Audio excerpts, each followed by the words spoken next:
an employee assistance program, and other bonus programs. Build a better career today with great team culture at Gaina Trucking. Learn more and apply today at GainaTrucking.com. Empire Netting and Fence delivers top-quality netting and fence solutions. From major sports venues to backyard installs and everything in between, coast to coast. We take on tough jobs with grit, integrity, and a strong commitment to safety. Empire is growing, and we're hiring motivated people ready to grow with us. We build each other up, and we're building something big. Think you've got what it takes?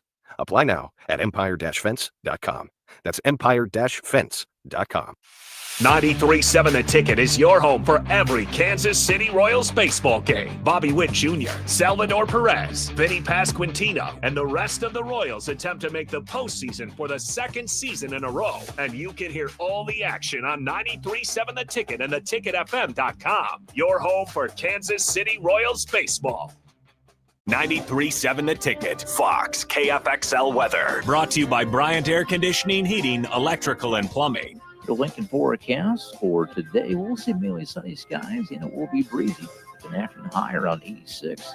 Tonight, chance of showers and storms below around 68. And tomorrow, a slight chance of showers and storms in the morning. Otherwise, mainly sunny with a light breeze and a high near 91. I'm meteorologist Kyle Flecker for 93.7 The Ticket and theticketfm.com. Imagine starting your day with a computer glitch that leaves you feeling stuck, frustrated, and unable to get your work done. You have 1,000,001 things to get done today, and waiting for the tech issue to solve itself isn't one of them. It's time to let Hamilton handle the tech so you don't have to. We help businesses across the state spend more time on what they do best and less time frustrated with office technology. As the official business IT partner of the Huskers, we're focused on providing custom solutions that set you up for success now and in the future. Connect with us today at hamiltonisbusiness.com. Are you ready for a new opportunity? Check out Sandhills Global. Join a dynamic team where your skills are valued and your career can soar. We offer full-time positions with a 4.5-day work week, competitive pay, excellent benefits, and a positive work environment. From IT and marketing to sales and finance, we're looking for talented individuals like you.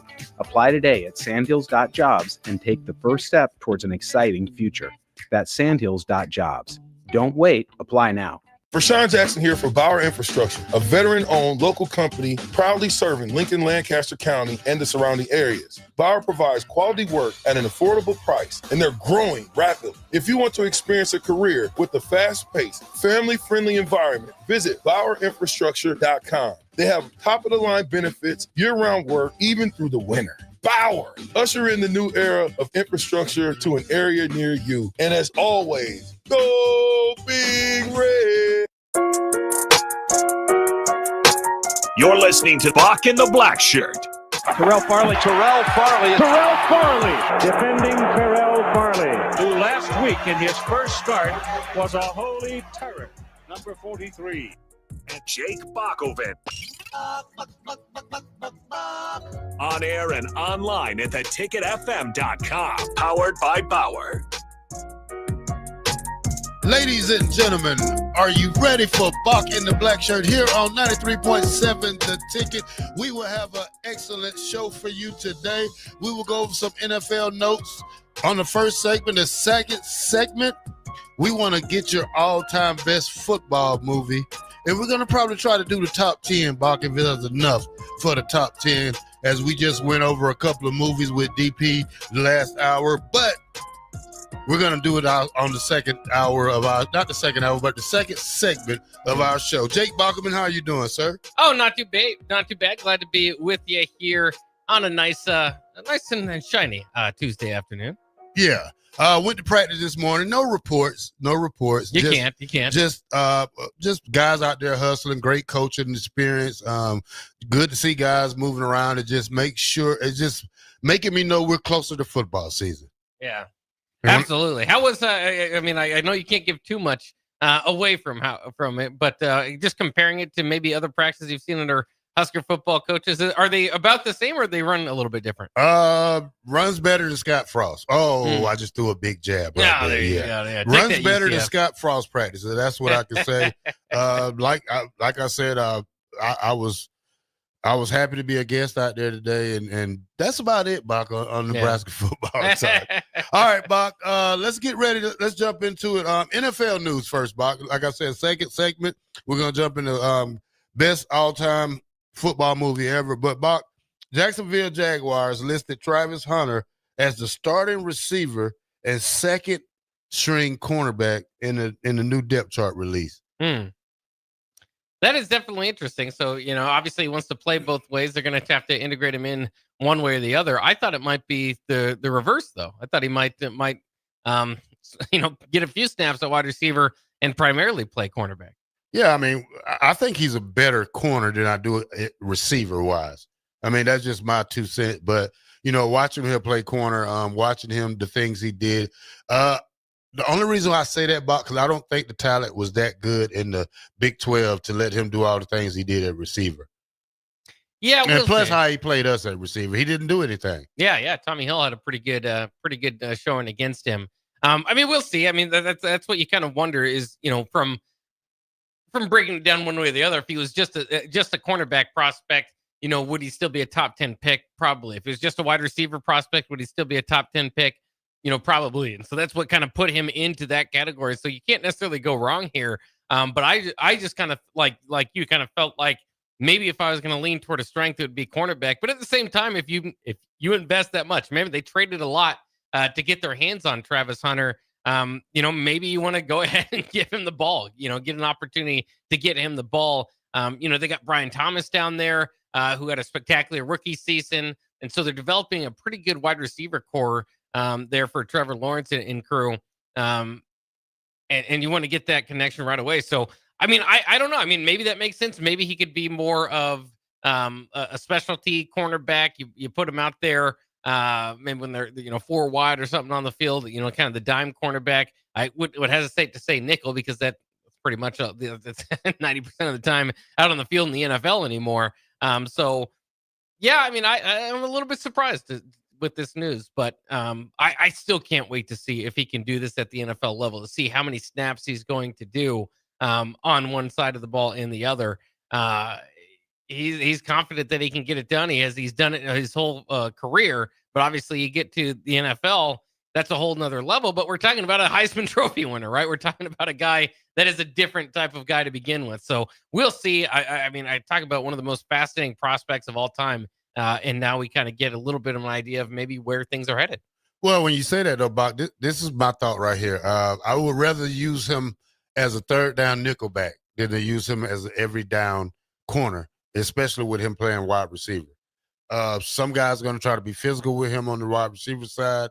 Cornerbacks are going to try to, just say, hey, they're going to try to poke him, jam him, throw him on the ground. And then that defense, and then when he goes to defense, you got to worry about the running backs trying to run him over or the receivers just trying to get a good hit on him. I mean, it's a lot of difference between wear and tear in the NFL than it is in college, to me.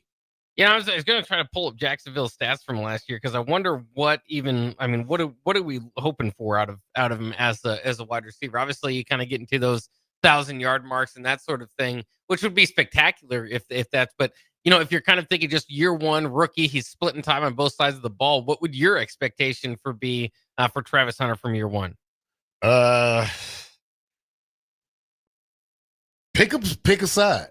Yeah, we're find a home. Huh? That's it for me. Pick a side where you feel comfortable enough to start right there and help on the other side if you can.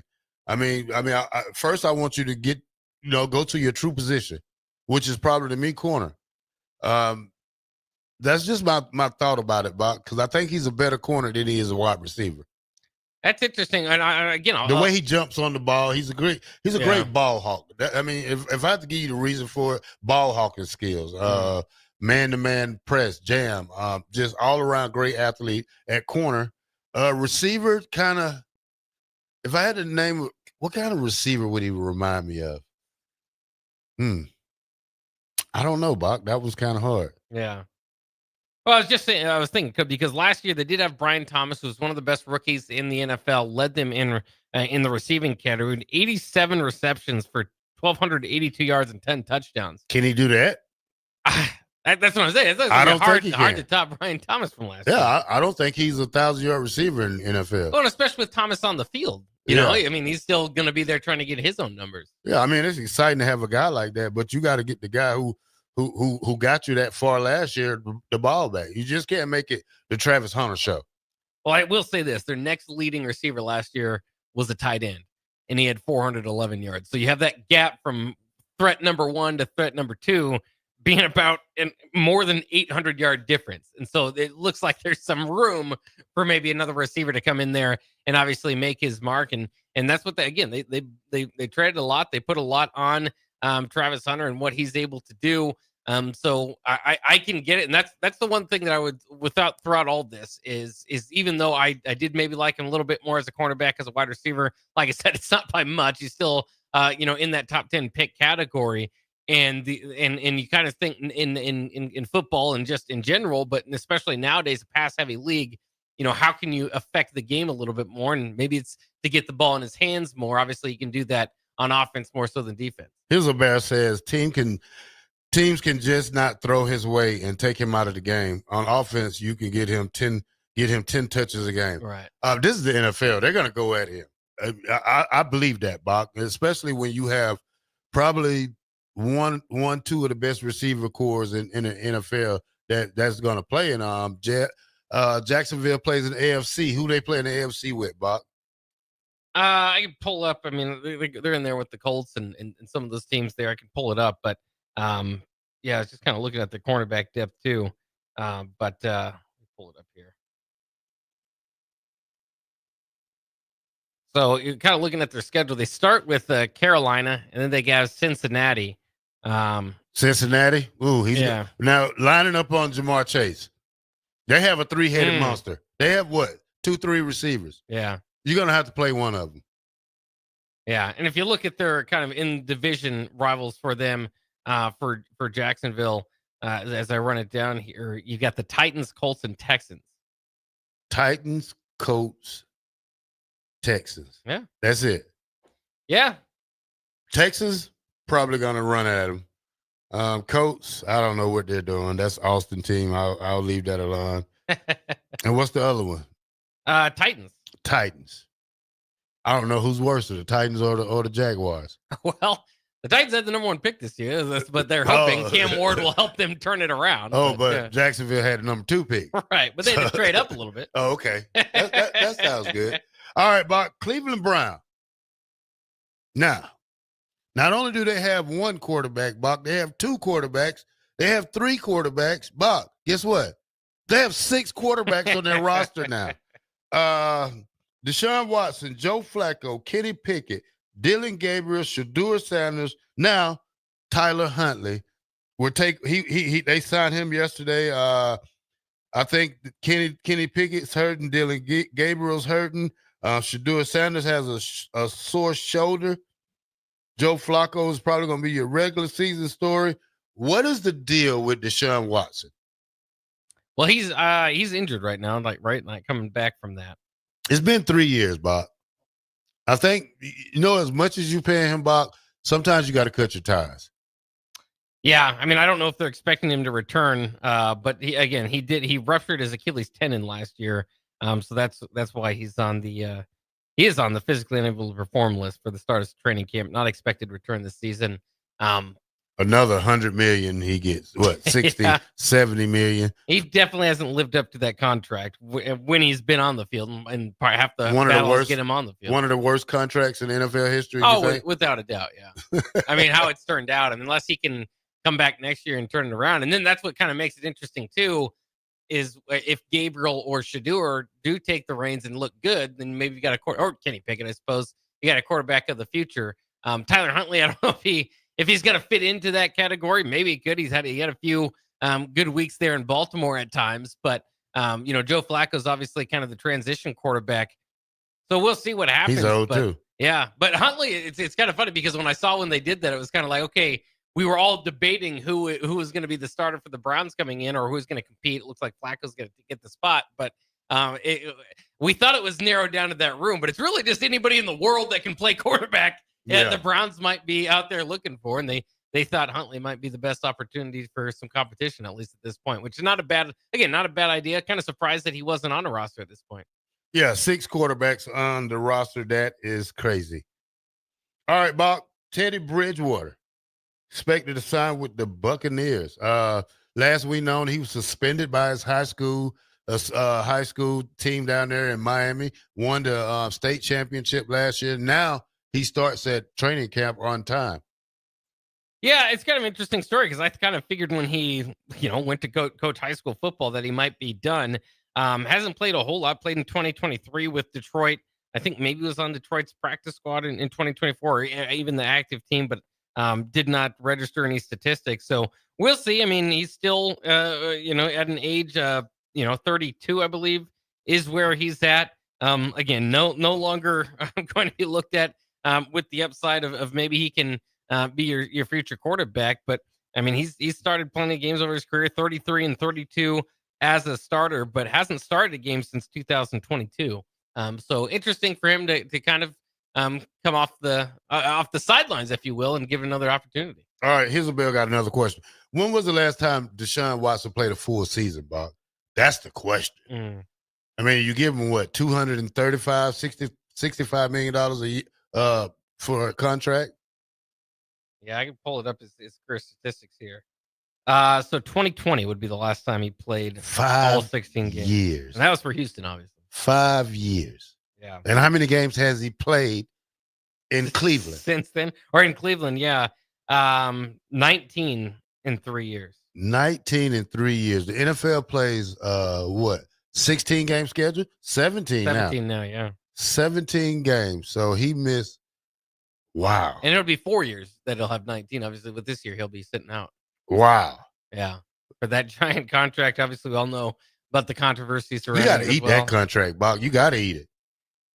And how's it the Browns? How did the Browns taking the Browns to the Super Bowl? I mean, it would be the team that you might suspect the most. So it's almost like when I say how's it the Browns, most people are like, well, of course it would be the Browns, but it's like you've got to have some understanding, right, of who you are and. But remember at the time, I mean, he was one of the top quarterbacks in the league over there from his time in Houston. But then he had the controversy. So, and it also should be noted when he has been on the field in Cleveland, he hasn't looked like the same quarterback either.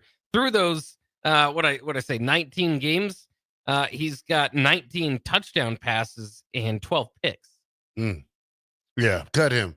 Yeah. If I was the president of that order owner, I would probably have to take that loss. I mean, I got to get my team better. You're never going to get better if you're sitting there holding on a $265 million contract, and now you got 6 quarterbacks in camp, or 5, because he's hurt.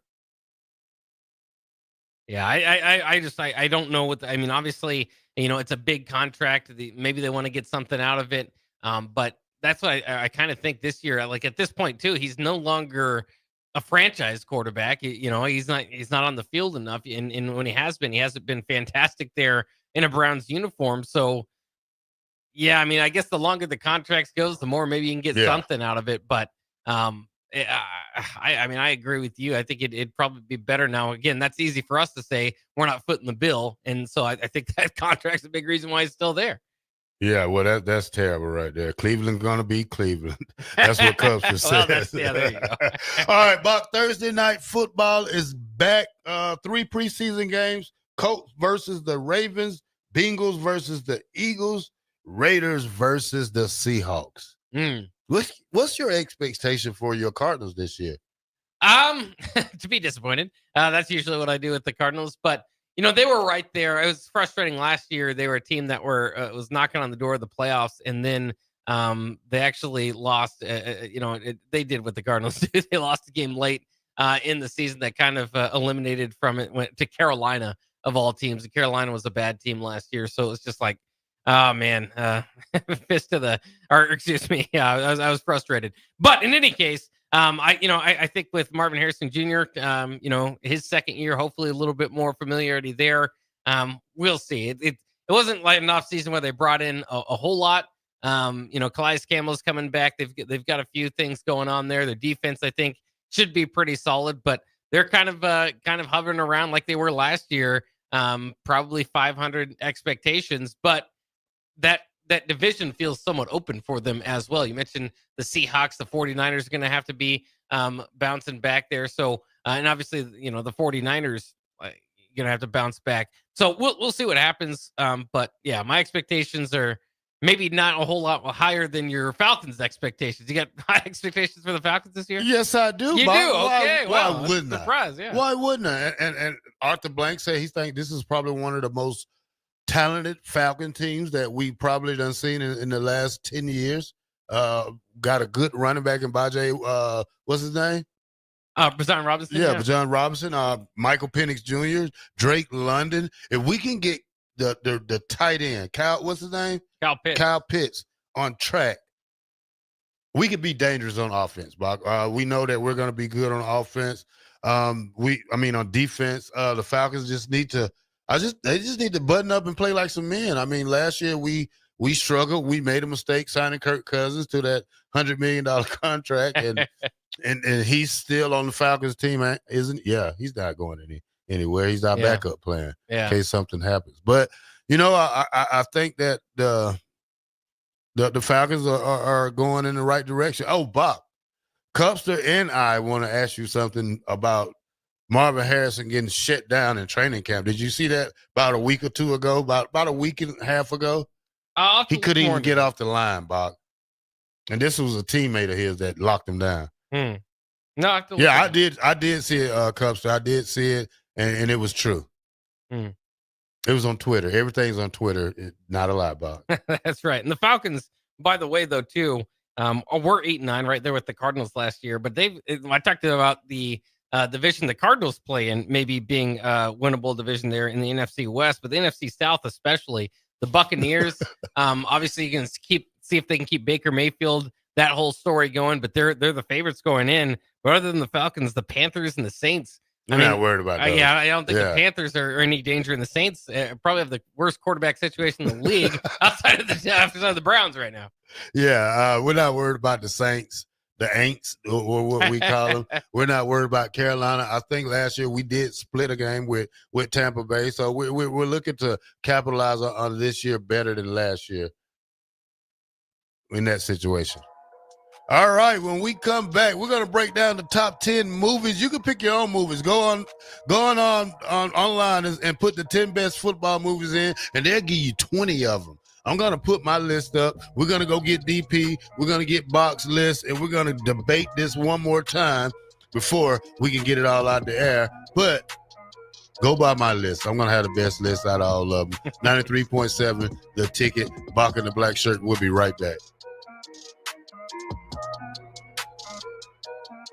Hi, Sean Callahan here for Koppel Chevrolet GMC. This month kicks off Koppel's 50th anniversary sale. We're celebrating 50 years by offering an additional $500 discount to the next 100 customers that buy a new vehicle. This is in addition to the huge savings already in place. You can take an extra $500 off our discounted price, or we can cut you a check on the spot. Celebrate with savings and see why customers have trusted Koppel since 1975. It's our way of saying thank you for all these years. Rashawn Jackson here for Bauer Infrastructure, a veteran-owned local company proudly serving Lincoln, Lancaster County, and the surrounding areas. Bauer provides quality work at an affordable price, and they're growing rapidly. If you want to experience a career with a fast-paced, family-friendly environment, visit BauerInfrastructure.com. They have top-of-the-line benefits, year-round work, even through the winter. Bauer, usher in the new era of infrastructure to an area near you. And as always, go Big Red! Imagine starting your day with a computer glitch that leaves you feeling stuck, frustrated, and unable to get your work done. You have 1,000,001 things to get done today, and waiting for the tech issue to solve itself isn't one of them. It's time to let Hamilton handle the tech so you don't have to. We help businesses across the state spend more time on what they do best and less time frustrated with office technology. As the official business IT partner of the Huskers, we're focused on providing custom solutions that set you up for success now and in the future. Connect with us today at hamiltonisbusiness.com. 93.7 The Ticket, Fox, KFXL weather. Brought to you by Bryant Air Conditioning, Heating, Electrical, and Plumbing. The Lincoln forecast for today, we'll see mainly sunny skies, and it will be breezy with an afternoon high around 86.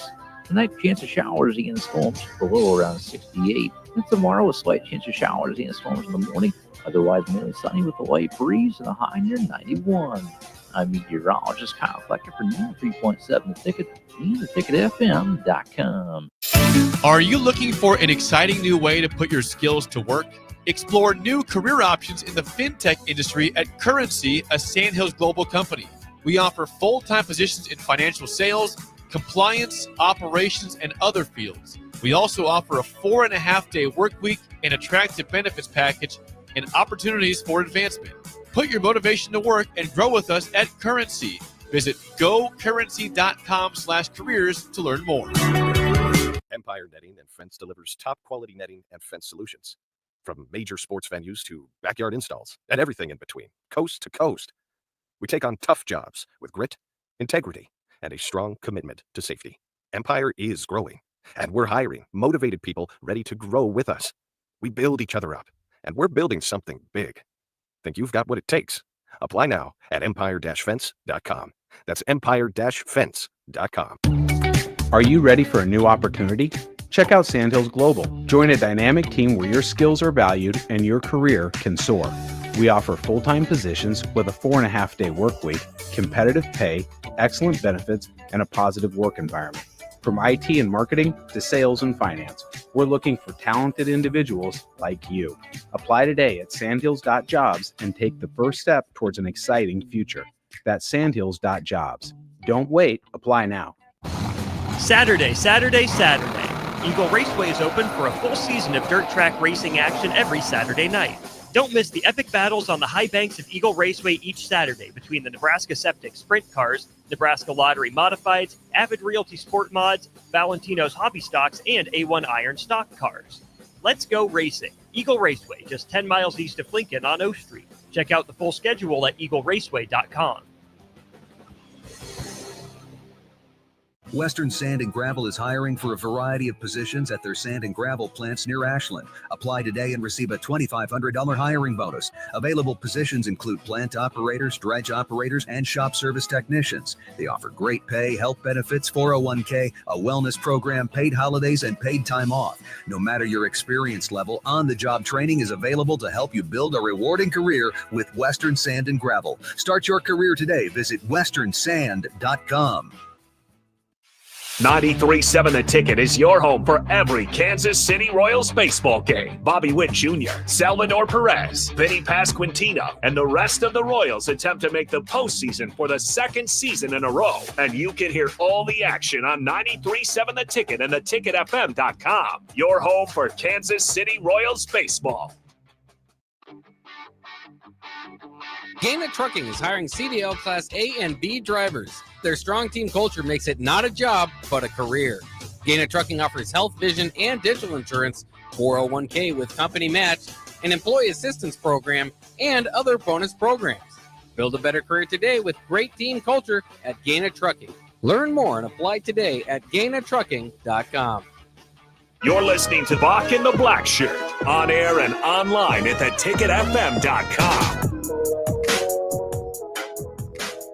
Welcome back to 93.7 The Ticket. This is Bock and the Blackshirt here at your 1 to 3 hour. Now, we have got the boss man back in here, and this is the segment about your favorite football movies of all time. I got a different list than everybody because I don't know. That's just the way I am. DP, you ready? Go for it. Bock, you ready? Who want to go first?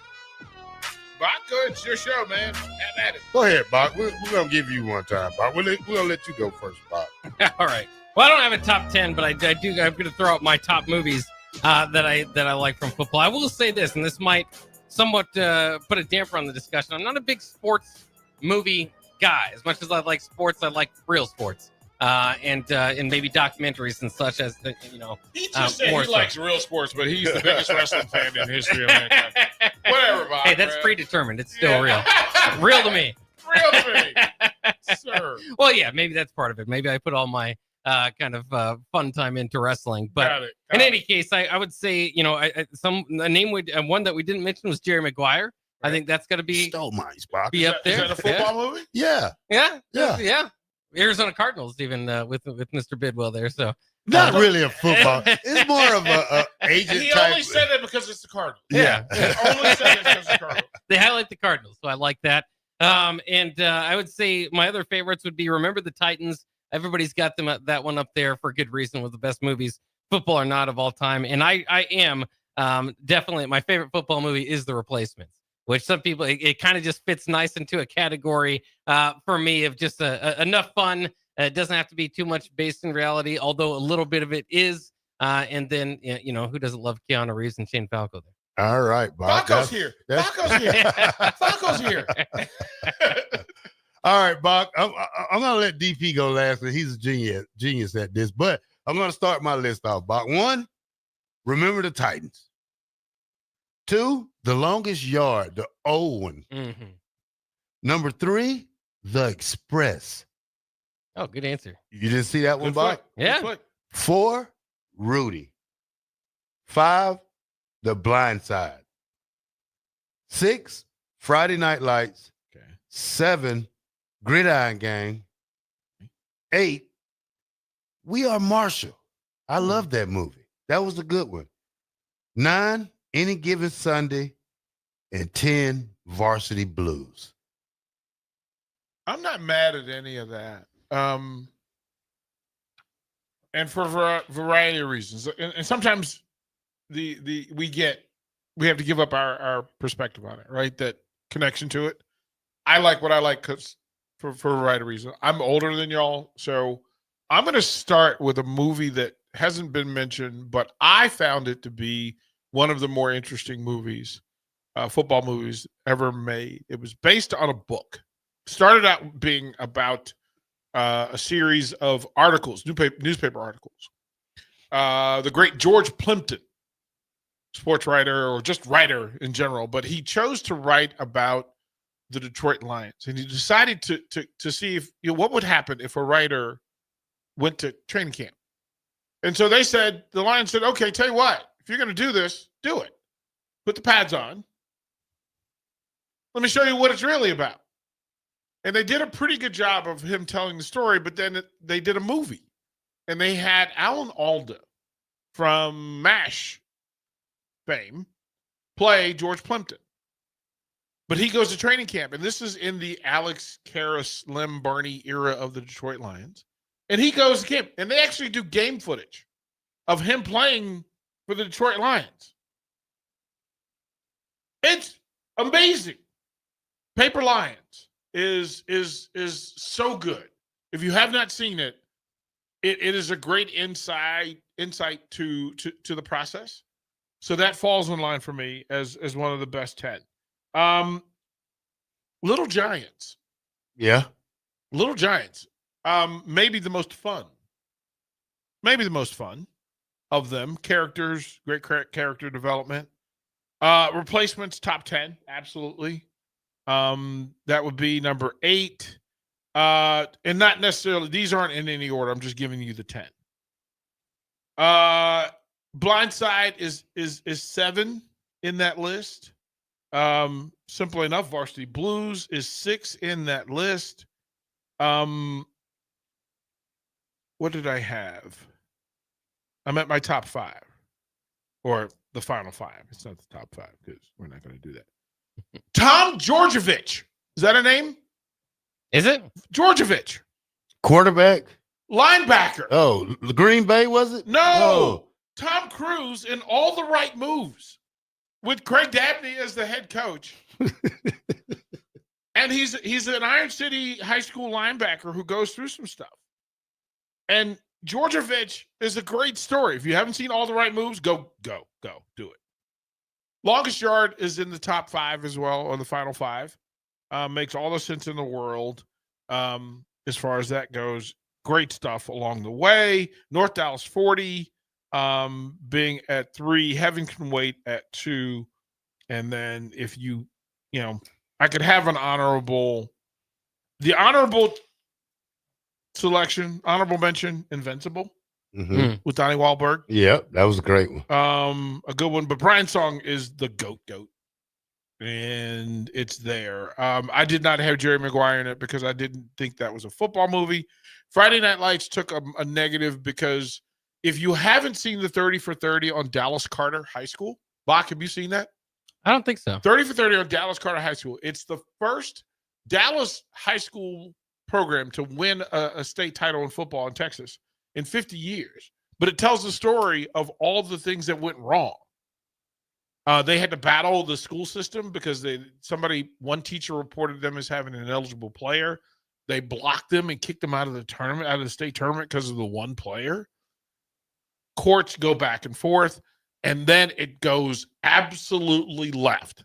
And it's one of the best 30 for 30s that's been.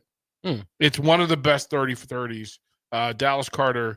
Rudy only misses because they do the thing that they actually show you the play that they used as a highlight reel, and it didn't resemble the actual play.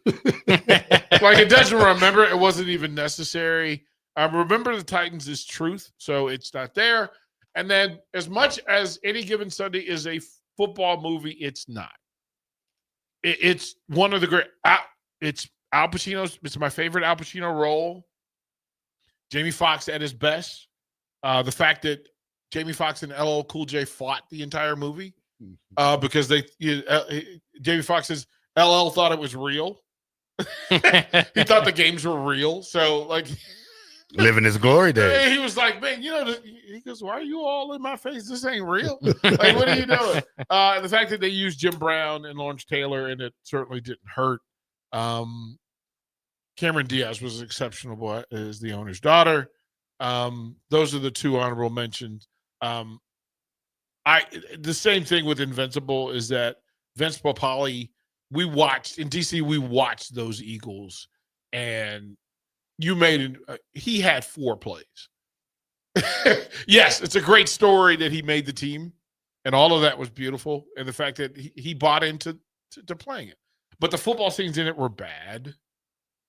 Like, and I didn't like the the Dick Vermeil portrayal. I wasn't necessarily buying into that, but yeah, it is Brian's song. Great training camp stuff, some great stories. Forced me to learn the Wake Forest fight song. But yeah, those would be. Yeah, we heard that. That wasn't. It's not good. Wake Forest, the class of the finest. Now, DP, when we talk about just different sports movies. Now, when I say this one, this was my favorite because I grew up to this one. The Bad News Bears. The original. With the old man and the kid that wrote Walter Matthau. Yeah, with the kid. Tatum O'Neal. Wrote the motorcycle. Kelly Leak as one of great. We actually did a show back in the day of naming the best fictional baseball movie characters. And Kelly Leak was in the top, like he was a starter. Along with Benny the Jet Rodriguez from like you had your favorite ones, Crash Davis, of course. But you can do that in every genre.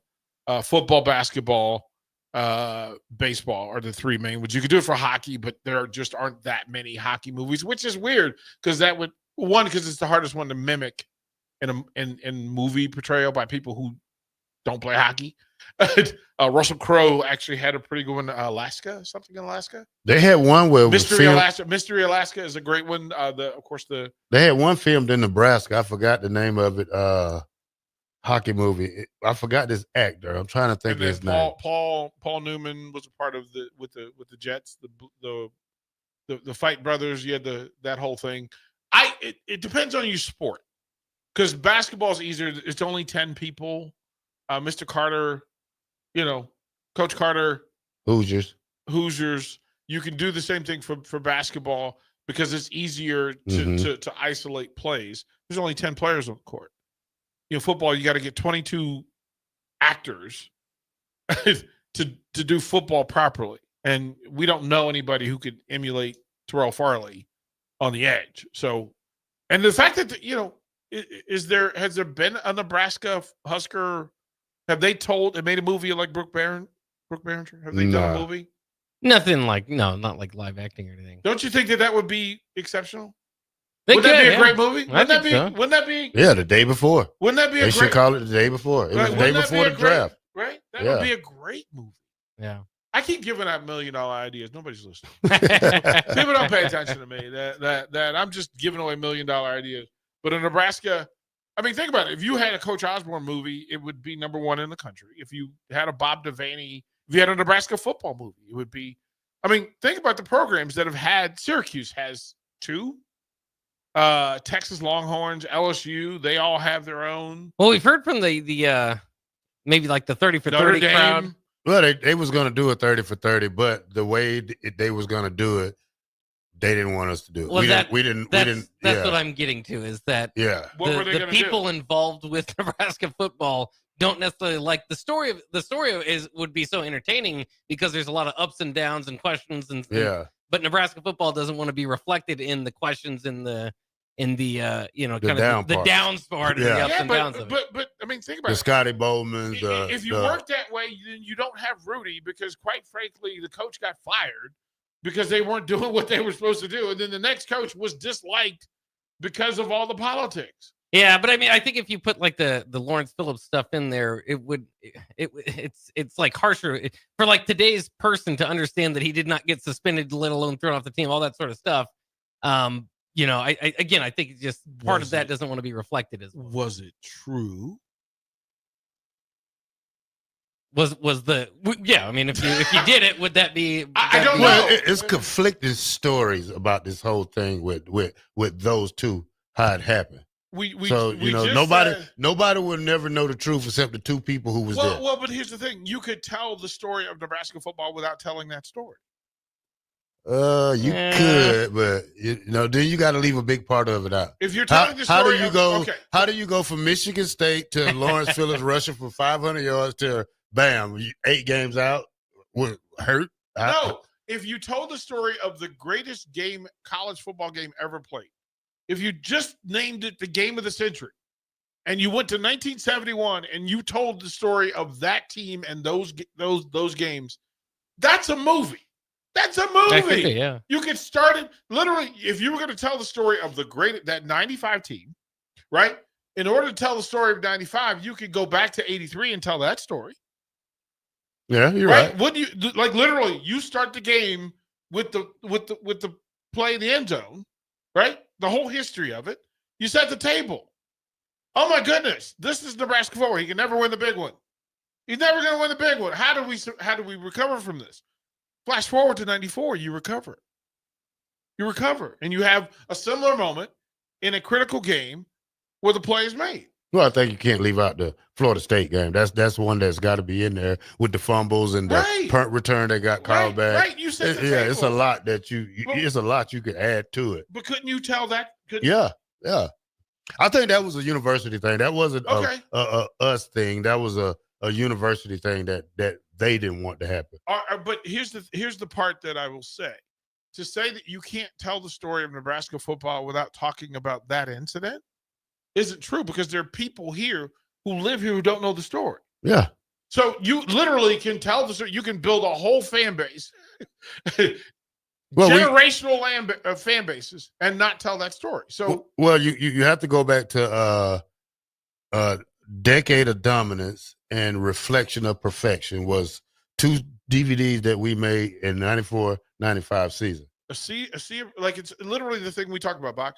There's a list of 10 things that if you ask social media, the internet, etc., the 10 things that identify Nebraska football, it's never about the players. It's about what makes the Sea of Red and Husker Nation. Like, I think if you said the story, right? We talked about the tunnel walk. We talked about Husker Power, Red Balloons, sellout streak, all those things before you ever get to Johnny Rodgers and Mike Rozier and Eric Crouch. Like, there's a laundry list of things to talk about before you get to the actual players. And, oh, by the way, you got to talk about Devaney and Osborne before you get to the players. Yeah. So no player identifies the entire Nebraska existence. And that's on purpose. Like, you don't think that's on purpose? That it is always about the end on the helmet and not the name on the back of the jersey. Like, that's on purpose. That is on purpose. Well done. I like my name on the back of my jersey. Well. Oh, Yeah. by the way, did you get to Ellie and have her make the Farley 43 red and white T-shirts? Ticket T-shirts. We to have sell to and do sign it. here. We'll do that, sir. Literally, we had a meeting. Yeah, I know. We had a She's meeting. been busy. She's been busy. We had a meeting. What? She's not as busy as the Farley 43 shirt. You're right, sir. What are we doing? Priority. Focus, Farley. All right.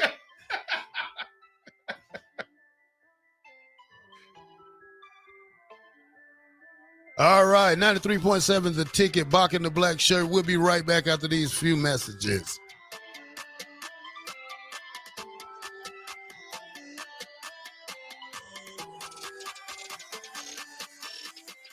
Since 1983, Fast Mike's Roll-Offs has been a trusted and reliable company in Lincoln and the surrounding areas.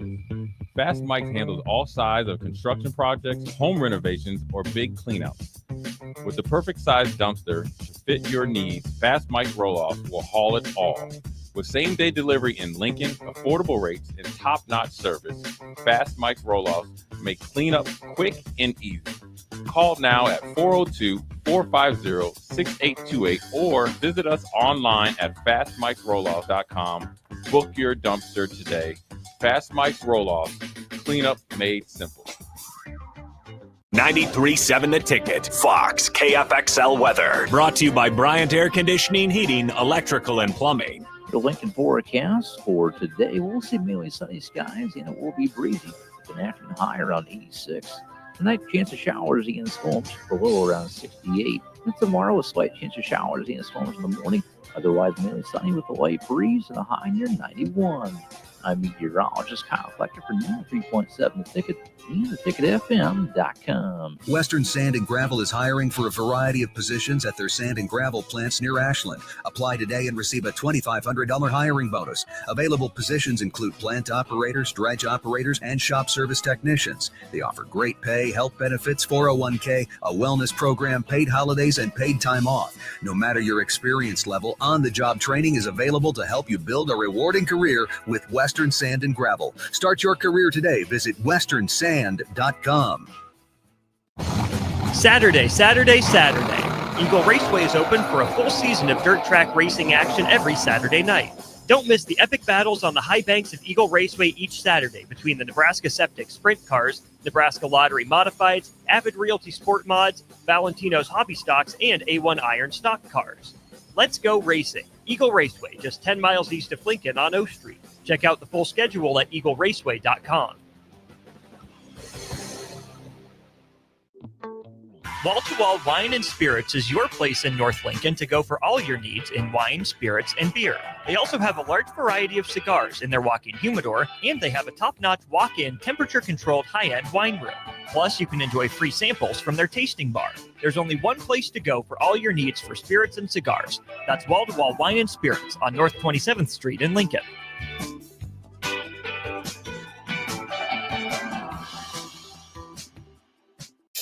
Are you looking for an exciting new way to put your skills to work?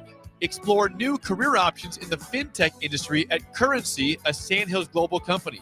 We offer full-time positions in financial sales, compliance, operations, and other fields. We also offer a 4.5-day work week, an attractive benefits package, and opportunities for advancement. Put your motivation to work and grow with us at Currency. Visit gocurrency.com/careers to learn more. Gaina Trucking is hiring CDL Class A and B drivers. Their strong team culture makes it not a job, but a career.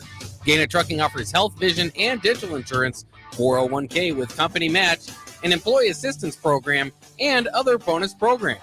Build a better career today with great team culture at Gaina Trucking. Learn more and apply today at gainatrucking.com. Rashawn Jackson here for Bauer Infrastructure, a veteran-owned local company proudly serving Lincoln, Lancaster County, and the surrounding areas. Bauer provides quality work at an affordable price, and they're growing rapidly. If you want to experience a career with a fast-paced, family-friendly environment, visit BauerInfrastructure.com. They have top-of-the-line benefits, year-round work, even through the winter. Bauer, usher in the new era of infrastructure to an area near you. And as always, go Big Red! Advanced Medical Imaging is the largest radiology group in Nebraska, located in Lincoln at 7601 Pioneers Boulevard. At Advanced Medical Imaging, they utilize state-of-the-art technology and blend it together with their compassionate, skilled team to guide you through every step. Whether it's an MRI, CT scan, or X-ray, their precise diagnostics help your doctor deliver the best care plan for you. Choose clarity and comfort in your life by choosing Advanced Medical Imaging, located at 7601 Pioneers Boulevard and online at amimaging.com. Rosie's Sports Bar and Grill, open for lunch and dinner at 1501 Center Park Road, just south of 14th and Highway 2. Are you ready for a new opportunity? Check out Sandhills Global. Join a dynamic team where your skills are valued and your career can soar. We offer full-time positions with a 4.5-day work week, competitive pay, excellent benefits, and a positive work environment. From IT and marketing to sales and finance, we're looking for talented individuals like you. Apply today at sandhills.jobs and take the first step towards an exciting future. That's sandhills.jobs. Don't wait, apply now. You're listening to Bock and the Blackshirt, on air and online at theticketfm.com. Welcome back to 93.7 The Ticket. This is Bock and the Blackshirt at your 1 to 3 hour here, Monday through Friday on The Ticket. Bock, college football 26 will update 21 different school uniform sets. Man, I want to see these uniforms. I wish I can go red on red with Nebraska when I play that game. I haven't played it in about 2 weeks now, Bock. I think my Call of Duty just takes over everything when I try to play other video games. Yeah, fair enough. And you said that maybe if you'd won a few more games, maybe that would help. But Yeah, you ended up winning a few. If I wasn't such a sore loser, Bock, I would play it more. Bock, Minnesota Timberwolves are going back to the purple rain City Edition jerseys that they last wore in 18 and 19 in honor of Prince. I want to see those jerseys. Yeah, that's interesting. I've seen some new jersey releases. I saw the Bulls are going to bring back, and Dennis Rodman actually introduced it, the pinstripe black ones with the red stripes. So we'll kind of see. There's plenty of NBA games and plenty of time for different jersey combinations that you can throw out there. I guess I didn't realize they were gone. It's kind of funny when I saw there was the excitement from the Bulls fan base, like they're back, and I was like, these haven't been alternates. You guys haven't been using these? Now, Bock, when I talk about Prince, I want to hear your debate. This is a big debate right here, Bock. Prince versus Michael Jackson. Who you got, Bock? Oh boy, I'm probably not the perfect one to ask. I never really got into either of their music too much. What? Yeah, just did not. You sound like a Michael Jackson person. Why is that? Because everybody loves Michael, but if you ask people who really know music, Prince is way better than Michael Jackson. You want to know why, Bock? Why is that? Because Prince plays instruments. He can play any instrument on a set. Michael can do nothing but dance. Yeah, I mean, I could see that. Yeah, I don't know. I'd still have to go with Michael Jackson, probably just for the Thriller video. The Thriller video. That lets you know I'm not too much into either. Bock, you got to keep up with your history, Bock. I'm gonna have to get you on some soul history, and you got to, it's like Dusty Rose. I seen you all these videos of Dusty Rose, and when you talking about the Omni Municipal Auditorium, you know what they're talking about? The Columbus, Georgia. That's where most of the wrestling was held back for the WCW or the WCA when they was wrestling. Yeah. I seen Dusty Rose like 10 times when I was little. Did you really? Wildfire Tommy Rich, Rock and Roll Express. My mom worked with Wildfire Tommy Rich's sister. So we got Connect Milk, so they had a big cow in front of their building where my mom used to work at 20, 30, probably 40 years ago, Bob. and I got to meet Rock and Roll Express, all that. Yeah. So that's, Junkyard Dog, when they say that, put some shampoo in his eyes and almost blind him. Yeah. Yeah, I mean, I have all that old stuff. But You probably had a pretty fun childhood. Didn't you say you're also like a bat boy for the Braves?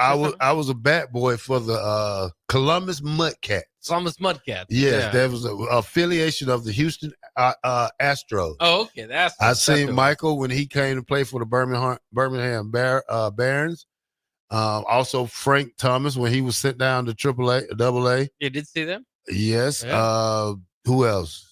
Frank Thomas from your hometown, right? Yeah, Frank Thomas from my hometown. I was a bat boy. Yeah. I tried baseball for a year. Didn't like it. Yeah. Got out of it real quick. I tried the long jump and track. I didn't like it. So I had to stop doing the long jump. How'd you get into being a bat boy, though? One of my friends hooked me up. He was a bat boy, and he told me to go down there, and then I got the job. But I started off in the visitor's side, so it's more because you have one bat boy on the visitor side and two on the home team. So I always had to go to the visitor side, but I made more money than them though. You did, yeah, just because you did more of the work. Yeah. Go get me some hot dogs. That's what they wanted: hot dogs, sunflower seeds, sodas right before the game. You get to keep all the bats you wanted. Yeah, I did that. For how long? For about 2 years. Okay. Checks wasn't anything. It wasn't that much. Probably about $60 a week back then. Well, that's not too bad. I think probably what you got an hour back then was probably $4.25. Yeah, so that's not too bad. Yeah, people want to know why. They talk a lot of smack, but I grew up in an era when gas was 80 cents, Bock, 88 cents. Yeah, 88 cents a gallon. So sounds good to me. Sounds good to me because right now I'm spending $2.89 a gallon. Yeah, you're lucky. Yeah, if you get. You can find it. Yeah. All right. We're coming back right now. 93.7 The Ticket, Bock and the Black Shirt. We'll come back. We'll talk a little football. And I got another special question for y'all. And I hope y'all answer this one too. 93.7 The Ticket. We'll be right back.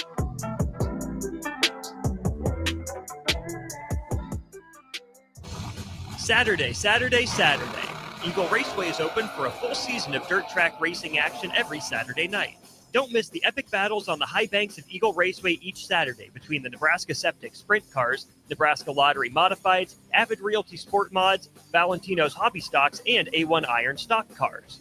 Let's go racing. Eagle Raceway, just 10 miles east of Lincoln on O Street. Check out the full schedule at eagleraceway.com. Are you looking for an exciting new way to put your skills to work? Explore new career options in the fintech industry at Currency, a Sandhills global company. We offer full-time positions in financial sales, compliance, operations, and other fields. We also offer a 4.5-day work week, an attractive benefits package, and opportunities for advancement. Put your motivation to work and grow with us at Currency. Visit gocurrency.com/careers to learn more. Rashawn Jackson here for Bauer Infrastructure, a veteran-owned local company proudly serving Lincoln, Lancaster County, and the surrounding areas. Bauer provides quality work at an affordable price, and they're growing rapidly. If you want to experience a career with a fast-paced, family-friendly environment, visit BauerInfrastructure.com. They have top-of-the-line benefits, year-round work, even through the winter. Bauer, usher in the new era of infrastructure to an area near you. And as always, go Big Red! Western Sand and Gravel is hiring for a variety of positions at their sand and gravel plants near Ashland. Apply today and receive a $2,500 hiring bonus. Available positions include plant operators, dredge operators, and shop service technicians. They offer great pay, health benefits, 401k, a wellness program, paid holidays, and paid time off. No matter your experience level, on-the-job training is available to help you build a rewarding career with Western Sand and Gravel. Start your career today. Visit westernsand.com. This is Lincoln's home for sports talk on the FM dial. Also online at theticketfm.com. On the internet. KNTK FM Firth, 93.7 The Ticket. Wall-to-Wall Wine and Spirits is your place in North Lincoln to go for all your needs in wine, spirits, and beer. They also have a large variety of cigars in their walk-in humidor, and they have a top-notch walk-in temperature-controlled high-end wine room. Plus, you can enjoy free samples from their tasting bar. There's only one place to go for all your needs for spirits and cigars. That's Wall-to-Wall Wine and Spirits on North 27th Street in Lincoln.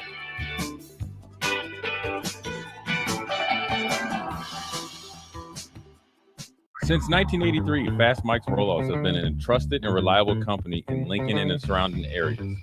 Fast Mike's handles all sides of construction projects, home renovations, or big cleanouts. With the perfect size dumpster to fit your needs, Fast Mike's Roll-Offs will haul it all. With same-day delivery in Lincoln, affordable rates, and top-notch service, Fast Mike's Roll-Offs make cleanup quick and easy. Call now at 402-450-6828 or visit us online at fastmikesrolloffs.com. Book your dumpster today. Fast Mike's Roll-Offs, cleanup made simple. There's a lot on the line in divorce. This is Joe Cordell of Cordell & Cordell, the largest family law firm in the country, with over 35 years of helping clients navigate divorce. But being big doesn't mean less personal or less local. Our attorneys live and work in your community, and as neighbors, they understand the challenges your families face. Divorce is complicated. It affects every part of your life, your home, savings, retirement, and of course, kids. So when you find yourself facing divorce and the unexpected directions that it can take, it's times like this that you need a partner you can count on. If you're a man facing divorce, contact Cordell & Cordell today to connect with a local divorce attorney who understands the challenges you're facing on a personal level. Text GO99 to 323232. GO99 to 323232. GO99 to 323232. 1221 N Street, Lincoln. Texting privacy policy and terms and conditions posted at textingterms.us. Texting enrolls you for recurring automated text marketing messages. Message and data rates may apply. Reply, stop to opt out. Advanced Medical Imaging is the largest radiology group in Nebraska, located in Lincoln at 7601 Pioneers Boulevard. At Advanced Medical Imaging, they utilize state-of-the-art technology and blend it together with their compassionate, skilled team to guide you through every step. Whether it's an MRI, CT scan, or X-ray, their precise diagnostics help your doctor deliver the best care plan for you. Choose clarity and comfort in your life by choosing Advanced Medical Imaging, located at 7601 Pioneers Boulevard and online at amimaging.com. Ryan, with all this red and all these people around, I'm still not seeing the tailgate. Todd Spidell, former body shop owner, terrible driver. We're getting close. Now, did you know with 3 locations in Lincoln and hundreds of years of combined technician experience, we can get Husker fans back on the road even quicker and safer after their tailgate mishaps? Oh, Todd, turn left right here. Left or right? Left, right here. Right? Well, you wait for the tow truck. I'm getting a hot dog. Well, I guess while I'm waiting. All right! Most recommended! Eustace Body Shop! Woohoo! Dude, you should be on American Idol. You really think so? No. Accidents happen, even to Husker fans. If it happens to you, call Eustace Body Shop, where our customers send their friends. The most recommended Eustace Body Shop. That's who we are. Nebraska football opens their season on Thursday, August 28th in Kansas City, and you can be a part of the best pregame tailgate party with Blur Events, live from Kauffman Stadium, home of the Royals. Doors open 4 hours before kickoff with a live DJ promoting interactive competitions and giveaways, tailgate games like cornhole, flip cup, and beer pong, access to ballpark concessions, and available air conditioning. Book your tickets today at blurevents.com/Kansas City and hang with 93.7 The Ticket on the scene prior to Nebraska versus Cincinnati on August 28th. 93.7 The Ticket is your home for every Kansas City Royals baseball game. Bobby Witt Jr., Salvador Perez, Vinny Pasquantino, and the rest of the Royals attempt to make the postseason for the second season in a row. And you can hear all the action on 93.7 The Ticket and theticketfm.com. Your home for Kansas City Royals baseball. You're listening to Bock in the Blackshirt. Terrell Farley. Defending Terrell Farley, who last week in his first start was a holy terror. Number 43. And Jake Bockoven. On air and online at theticketfm.com. Powered by Bauer. Welcome back to Bock and the Black Shirt here on 93.7 The Ticket. We're on daily from Monday through Friday from 1 to 3. All right, y'all, I got a good question for y'all on this one. Bock, you too also. What college football team that you secretly hope does well every year? Besides Nebraska.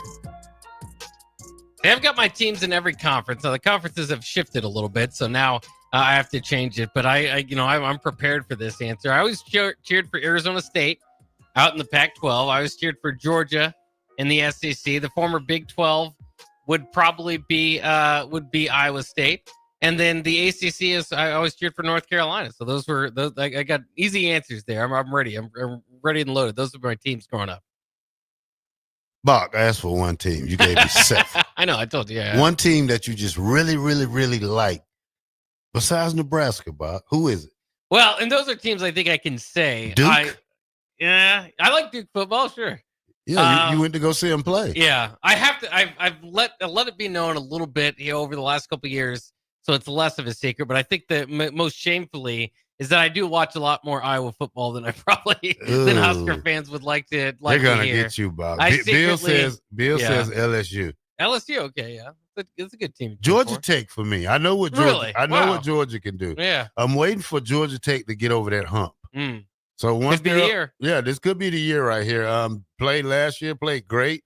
Did beat a couple of teams that were ranked. Like to see them win the ACC before I perish from this earth. So the Ramblin' Wreck. The Ramblin' Wreck haven't done that since 1990. Yeah, I think they beat Nebraska that year. I think they did, or at least in a bowl game. Yeah. That's the only thing they got to brag about when I was down there when I was working out. 1990. Yeah. Fair enough. Buckeye. Yeah. There you go. KU, Big House says. Secretly cheer for KU. Yeah. There's a lot of KU basketball Custer fans. said I cheer for Kent State. That's where my dad went to school at. That's a good one. All right, fair enough. Yeah, I think a lot of people cheered for Ohio over the years when Frank Solich was there. Oregon. I cheered for Oregon one year. I thought it was, probably back when Chip Kelly was the head coach there. When Scott Frost was on their team. Yeah. Yeah. Mark in Holland says UFC ever since Culpepper was there. Not sure now. Did you read the story about who's the center? What's the center name from Beatrice?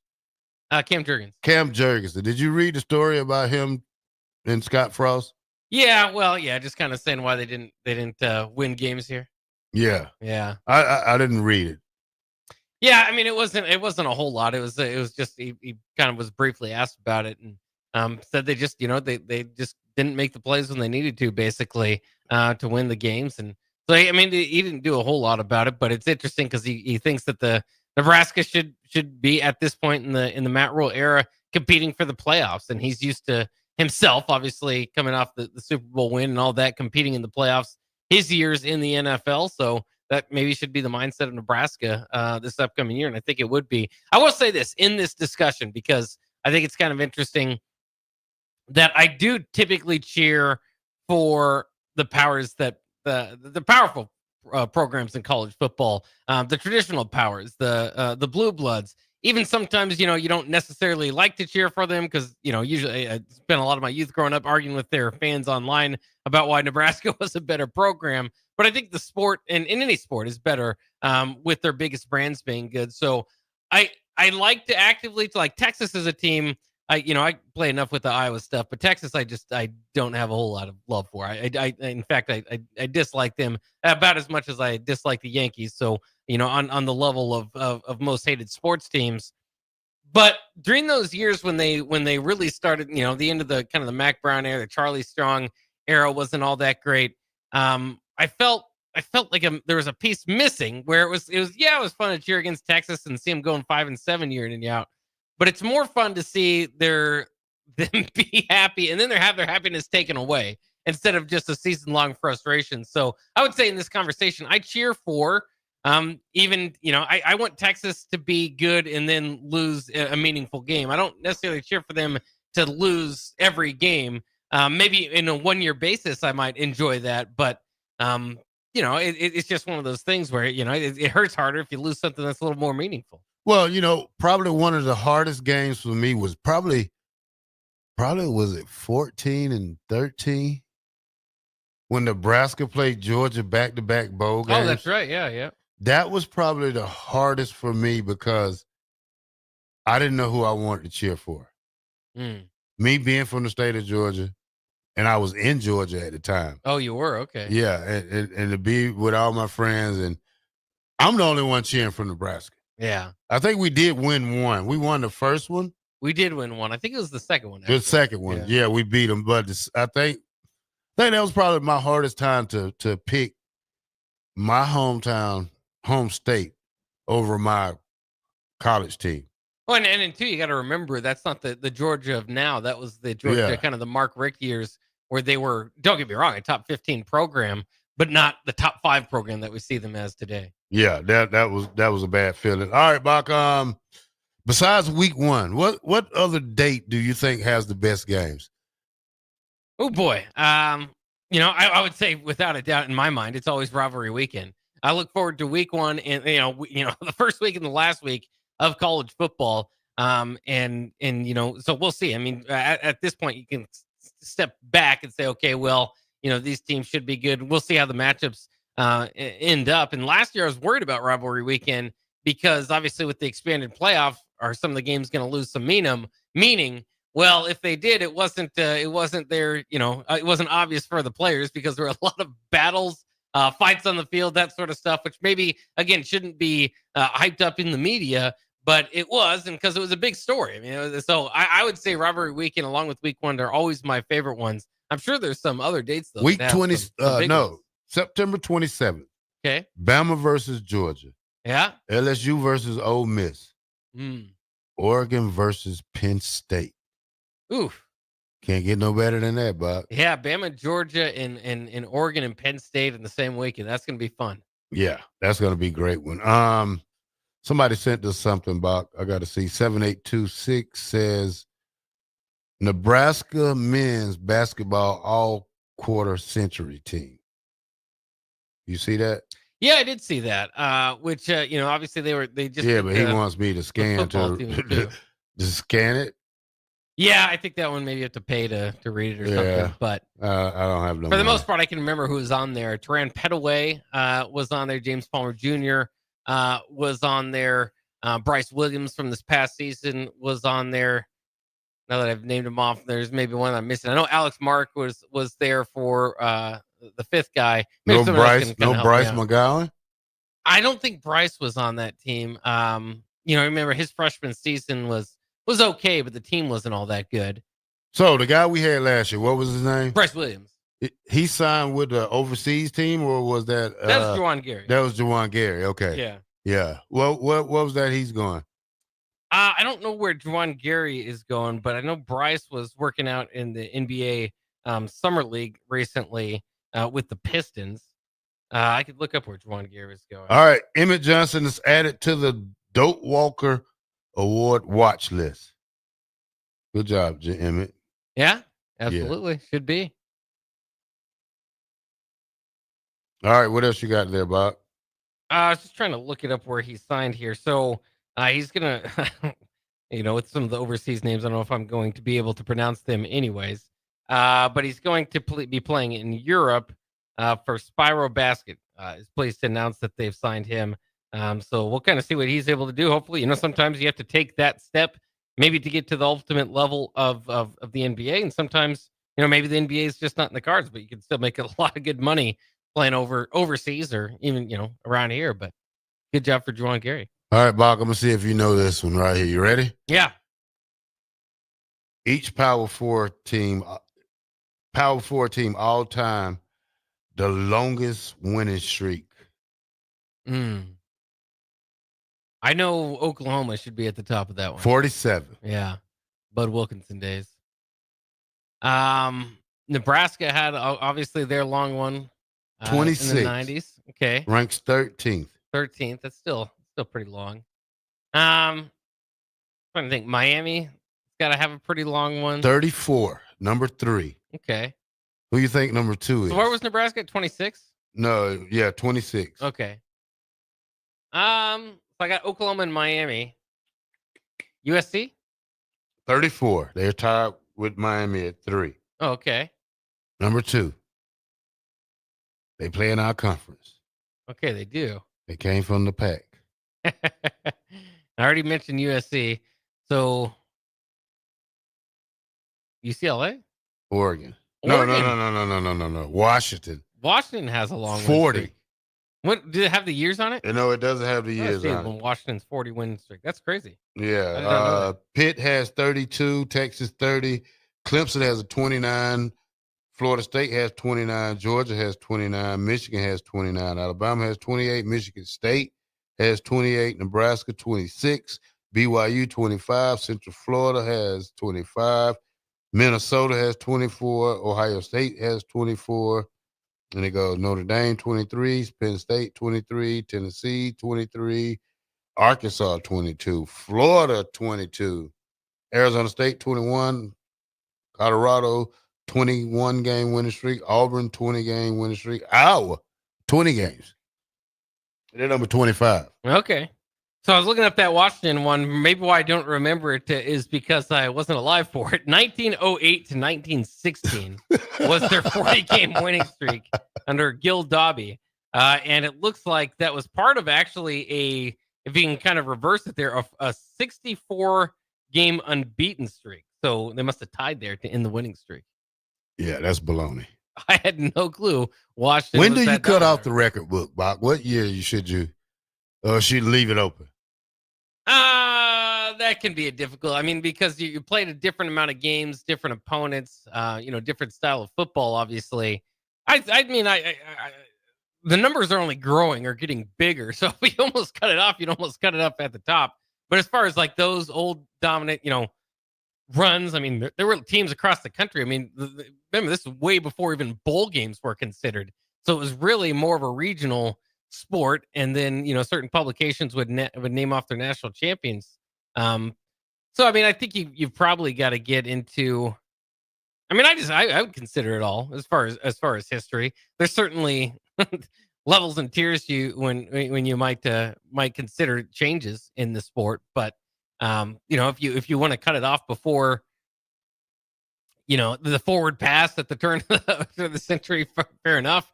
Of the getting into the 1900s, but then you have kind of the four horsemen there at Notre Dame into the 1910s. In dominant runs, as we know, from like Minnesota in the 1930s, the Army's thing. Some of those early dominant programs. And I could certainly, you could also, once you get into civil rights and everybody being allowed to play, you could make a cutoff there. So, I mean, I think you could make different cutouts throughout time, but I mean, it was still played. It's still there in the record books. But then they kind of get their asterisks. I suppose that's where I would say is you kind of get asterisks next to certain things. A 40-game win streak for Washington back then, I'd have to go see the quality competition they're playing. And obviously compared to now, it's going to be difficult for anybody to get undefeated through a season. Yeah. I think the last Clemson went 14-0 one time? Yeah, I'm sure Clemson's gone. 2 more games less than what Ohio State played. They went 14-2. Yeah. Do you think we'll see too many undefeated teams? I mean, Oregon went into the playoffs as an undefeated team. I don't think we'll ever see an undefeated team in this college football era. It's too open. And when I say that is that anybody can be anybody. Especially once you get to the semifinals and the final rounds. Probably the quarterfinals are easier if you're not equally matched up with teams like a Boise State versus we seen that with who did they play? Arizona State or Penn State? Penn State. Yeah, we seen that. We seen what SMU couldn't do when they got to their first round with Penn State, wasn't it? SMU played Penn State. Yeah. So, I mean, they have to go undefeated in the regular season, probably to me. Well, and it seems like, especially now, and maybe last year's a good prime example of it being more parity with the, maybe kind of the NIL era and all that, where you have a 2-loss team and Ohio State end up being the champion. And for years, kind of going into this expanded playoffs, it felt like, okay, there's a top There's the top tier of college football, and then after that, and it was 4 or 5 teams. Why would we argue for an expanded playoff? But things have kind of changed. I mean, you look at this year's top 25, and who knows how it'll turn out. Maybe we'll have an undefeated team that can argue for one of the greatest of all time if they make it through, that many games. But there's 6 teams, entering the season with first place votes. And it just kind of feels, even with Texas and Ohio State at number 1, number 2, it just feels like it's open, right? There's an opportunity for a lot of teams there. Now, I don't know if you kind of cut it off around the top 8, go from number 9 to 25 in the coaches poll. I think those teams can more easily be moved around than the top 8. So I still think that there's tiers to it, but it does seem like there's more parity now than ever, which would obviously, when you lead to a college football playoff, you could have mayhem going on, which hopefully we get a little bit more of, I think, next season.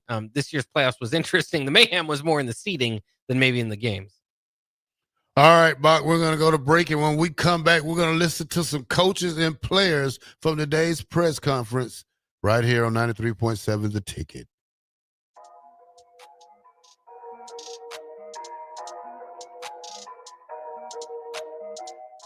There's a lot on the line in divorce. This is Joe Cordell of Cordell & Cordell, the largest family law firm in the country, with over 35 years of helping clients navigate divorce. But being big doesn't mean less personal or less local. Our attorneys live and work in your community, and as neighbors, they understand the challenges your families face. Divorce is complicated. It affects every part of your life, your home, savings, retirement, and of course, kids. So when you find yourself facing divorce and the unexpected directions that it can take, it's times like this that you need a partner you can count on. If you're a man facing divorce, contact Cordell & Cordell today to connect with a local divorce attorney who understands the challenges you're facing on a personal level. Text GO99 to 323232. GO99 to 323232. GO99 to 323232. 1221 N Street, Lincoln.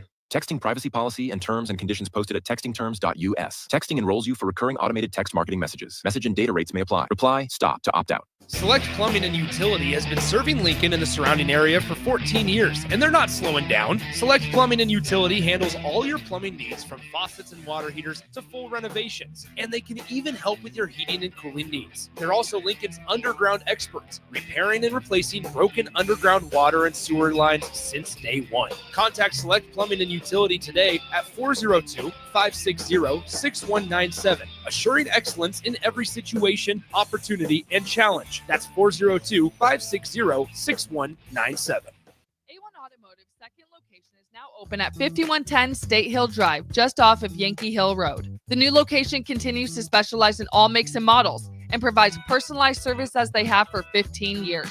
With the school year here, A1 Automotive reminds you that college students get 10% off any service, and they offer free tire repair with a valid college ID. Schedule your appointment today at a1autolincoln.com and visit their new location in South Lincoln at 5110 State Hill Drive or downtown at 11th and L.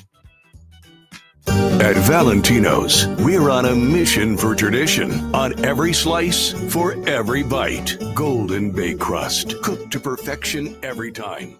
Savory sweet sauce that's made from our own secret recipe. Loaded with the perfect amount of fresh toppings and melty mozzarella cheese. It's the tradition that Nebraskans have come to love. From game day to every day. Valentino's. Taste the tradition. 93.7 The Ticket is your home for every Kansas City Royals baseball game. Bobby Witt Jr., Salvador Perez, Vinny Pasquantino, and the rest of the Royals attempt to make the postseason for the second season in a row. And you can hear all the action on 93.7 The Ticket and theticketfm.com. Your home for Kansas City Royals baseball. With UBT, you've got total control over your money. Like Doug, who runs his game day tailgate like a well-oiled machine.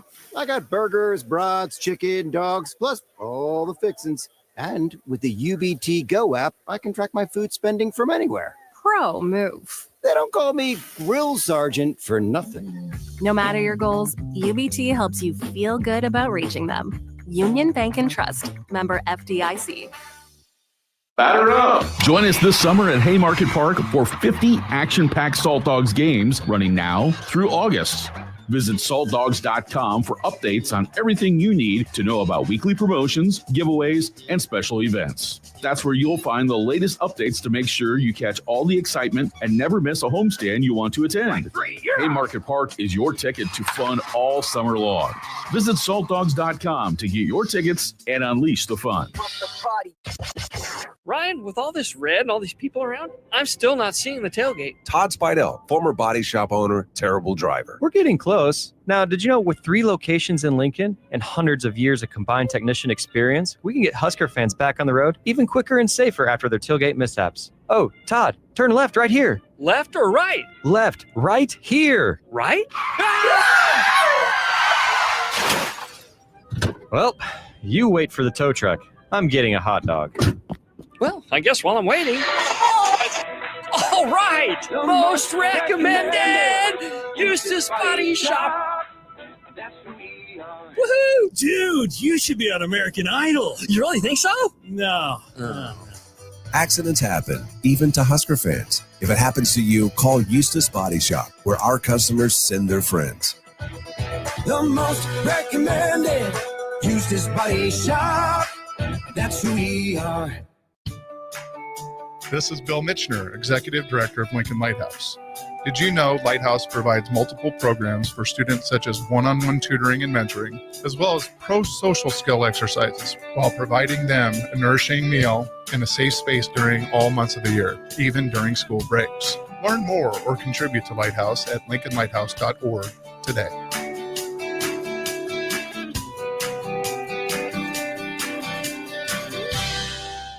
Finally, a good reason to have a smart house. Just say, Alexa, play 93.7 The Ticket, and we'll magically start playing. How's it work? Nobody knows. Don't ask questions. Looking for a fun way to give back? Join us for the 2025 Kicks for Kids Nebraska Fun Run Walk, presented by Pinnacle Bank. On Saturday, August 23rd at James Arthur Vineyard, enjoy a scenic 5K through beautiful grounds. Every step helps provide shoes to kids in Lincoln and Lancaster County schools, with options for adults, wine included, and kids. Registration fees include a t-shirt, medal, and bag. Sign up today and make a difference at kicksforkidsnebraska.org. You're listening to Bock and the Blackshirt, on air and online at theticketfm.com.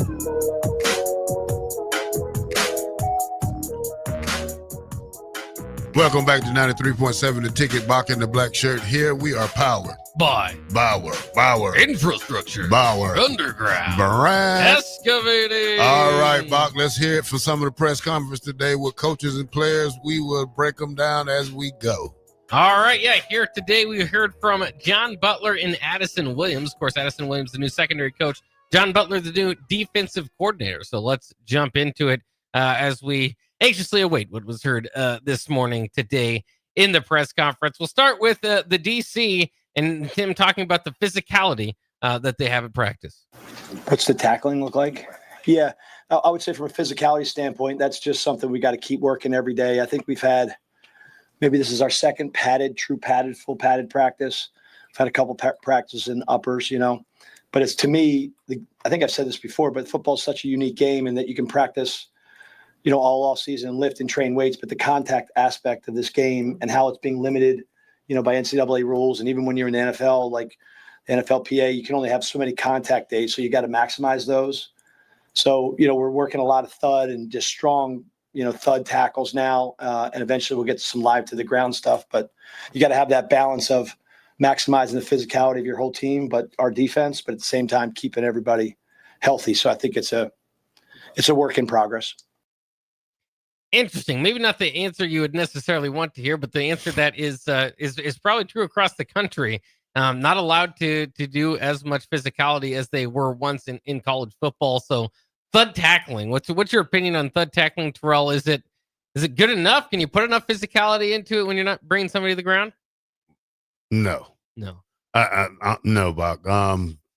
Defensive wise, you got to be physical at practice because it leads over to the game.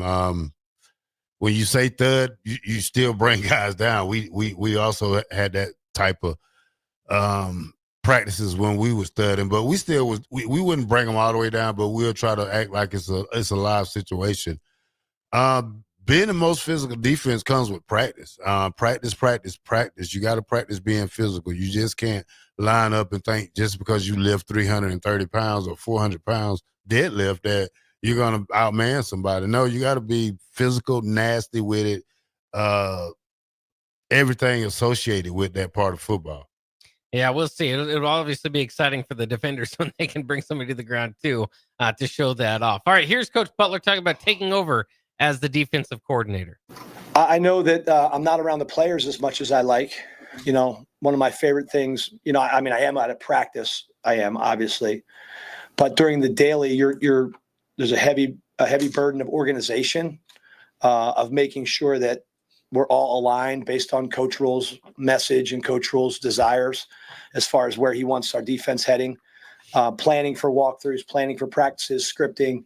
So that's just a process that's, you know, is cumbersome at times, but requires time. So I would say the biggest difference is just the opportunity to get around the players on a daily, but I've got to make that happen more, whether it's me being in meetings when I can be, or me eating with them at meals, interacting with them, maybe outside of the football arena on the field. You know, I had C.R. Wright came to me the other day and told me he missed me. I think he was joking, but that was his way of probably busting my chops a little bit about I'm not in his meeting room yelling at him like I was last year, but I made sure that I took it out of him on the field the last couple of days. So there you have it. Maybe a little less interaction one-on-one with the players. Need more of it. Need more. Charlie McBride was a vocal guy. He was a nice guy, and he was a mean guy at the same time. When I say that, sometimes, hey, come over here and stand by me. Talk to me. You know, and you feel timid a little bit, but once you get to know them and you interact with them, only thing they want you to do is play football, Bock, and do your best. Make them look good and make yourself look good.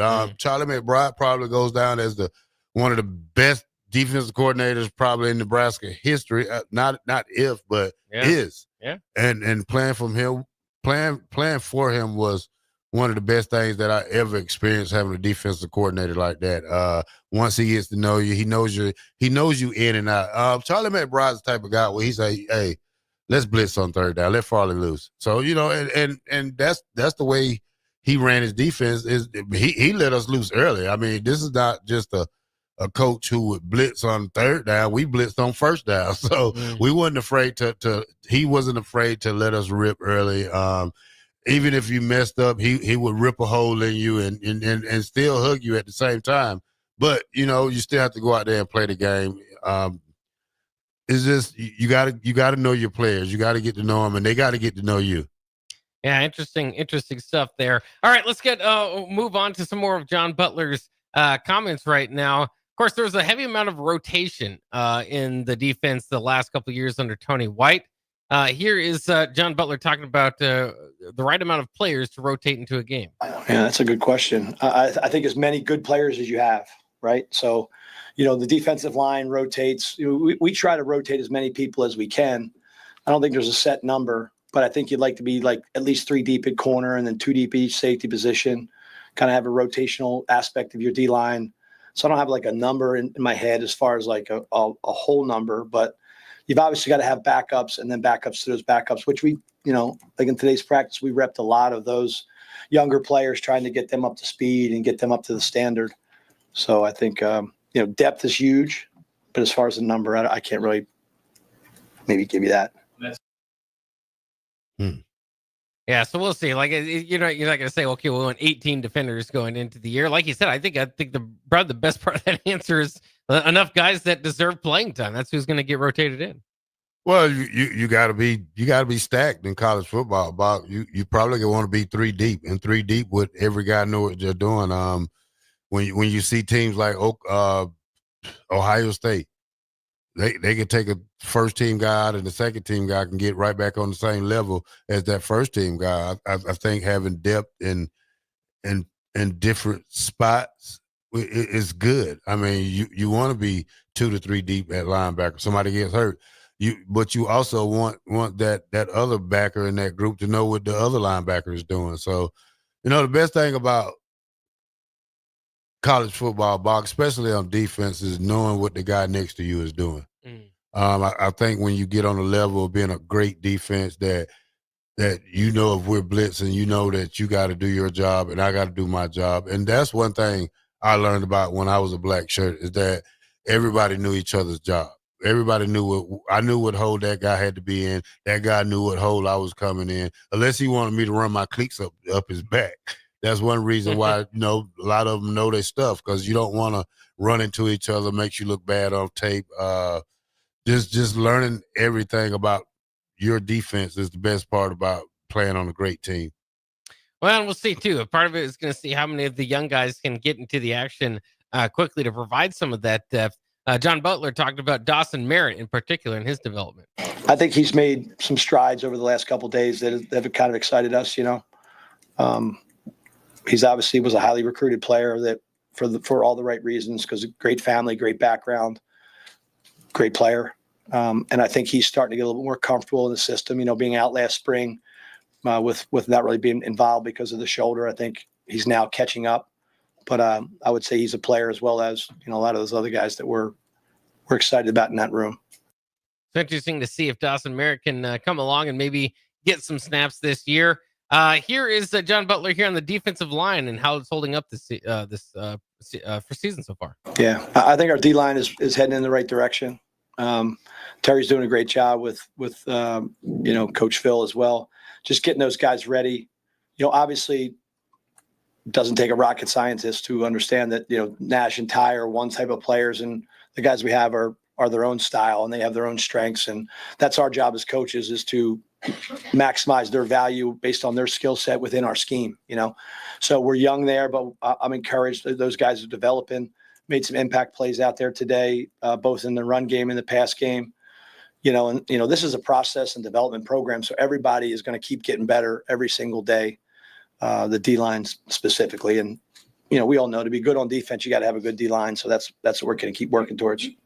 That's kind of interesting. It's something that was repeated quite a bit on the BTN preview. If you watch that when they went to practice, is that this defense, though it's going to follow a similar philosophy, run with the 3-3-5 that Tony Butler ran here at Nebraska.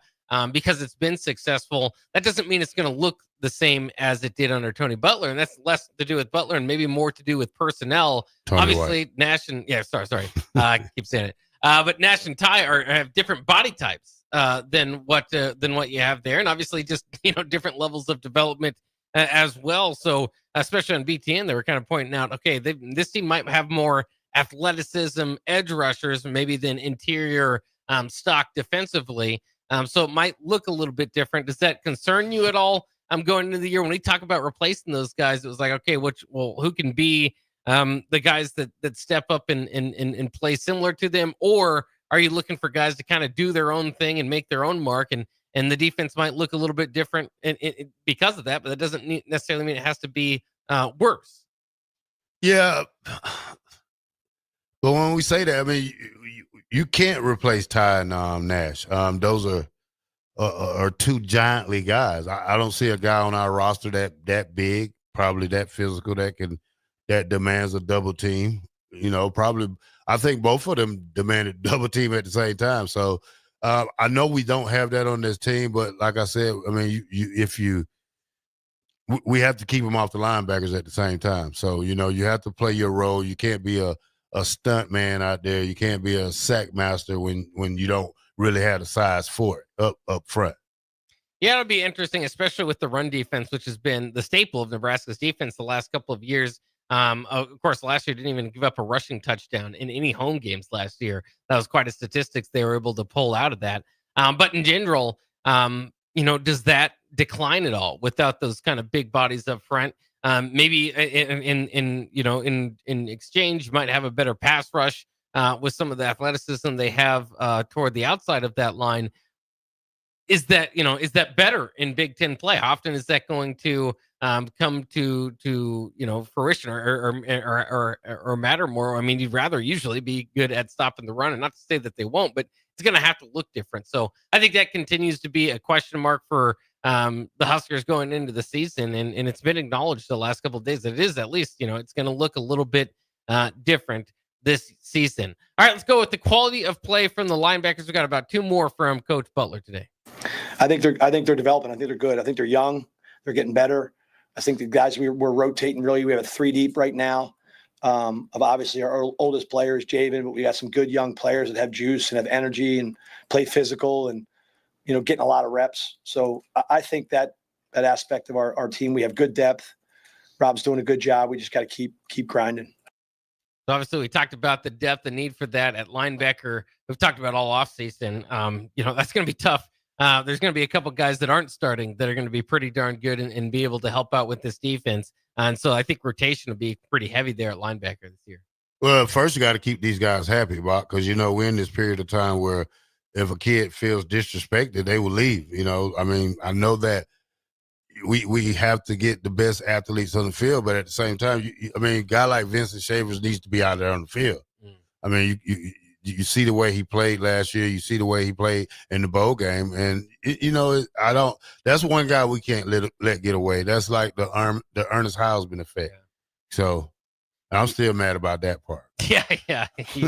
I can tell, and you and many others. Let's get to the final quote here that we got from Coach John Butler today. The defensive coordinator was talking about not addressing any narratives outside the program. No, I would say no. We don't I don't want to interrupt you. I apologize, but we don't care what anybody else says outside of this building. We really don't even address that there is a narrative. Now, we're not fools. We realize that these kids, they're on social media and they have people in their ears, but our message to them is constantly about what we do on a daily basis, detailing and kind of highlighting their performance and then their development and improvement so they can see it as they're getting better, where they were here and where they are now. And then where they obviously need to be. But, what the outside says about any of us really doesn't have an impact on what we're doing. What has an impact on what we're doing is what we're doing here every single day about our execution, our physicality, our techniques, our ability to finish plays, and our ability to, develop players and get them to believe. That's a good coach answer and standard about what you want to do. Now, there is an interesting balance there of how much do you kind of, address from the outside. But, you like to hear that. And because I think, too, like you even go back to just a couple of years ago, defensive line was a big question coming in. And then we found out pretty quickly the defensive line was going to be a strength of that team. So, you hear the outside, and I don't know what the specific question was, but there's going to be all these outside ideas, and we're part of it. We're part of the talking heads there, Terrell, where we're going to say, you know what, I'm a little bit concerned about not having Ty and some of those guys up front. So I want to see this and see that before I believe it and all that. But to truly to get the work done, you have to do just that. And it's not going to be, it's better not to have a roller coaster of emotions about he said this or he said that. If you have concerns about replacing those guys up front, you gotta go out there and prove it and develop the players that you have on that roster. And again, I don't know if that's even what they were talking about, but that's just kind of an example of hard work and getting to it and actually improving as a football team is going to do a lot more than talking about it. You're right about that, Bob. Go ahead and play the next one. Well, let's go ahead and take a quick break. We've got more to hear from Addison Williams. He talked about the secondary. We didn't hit too much into the secondary in this segment. We can do more of that when we return to Bock and the Blackshirt here on the other side of the break at 93.7 The Ticket.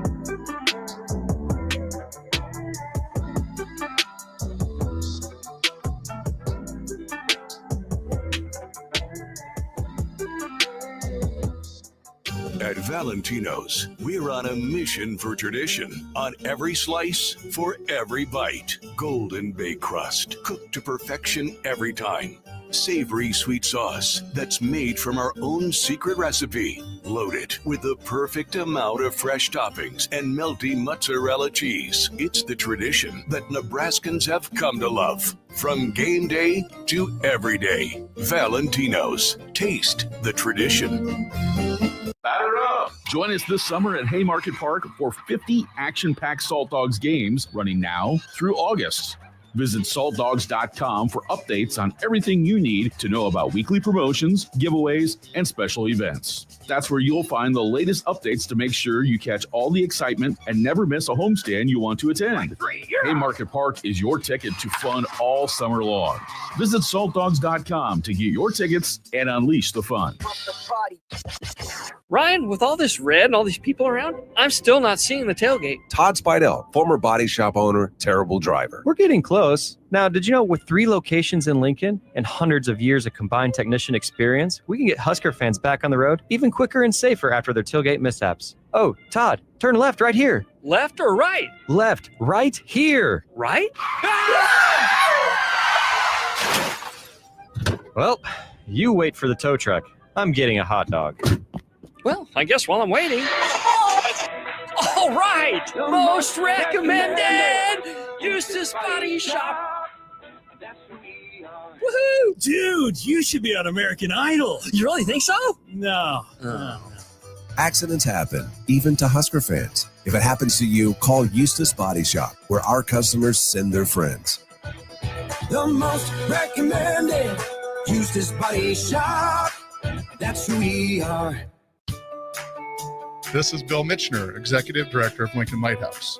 Did you know Lighthouse provides multiple programs for students such as one-on-one tutoring and mentoring, as well as pro-social skill exercises, while providing them a nourishing meal and a safe space during all months of the year, even during school breaks? Learn more or contribute to Lighthouse at lincolnlighthouse.org today.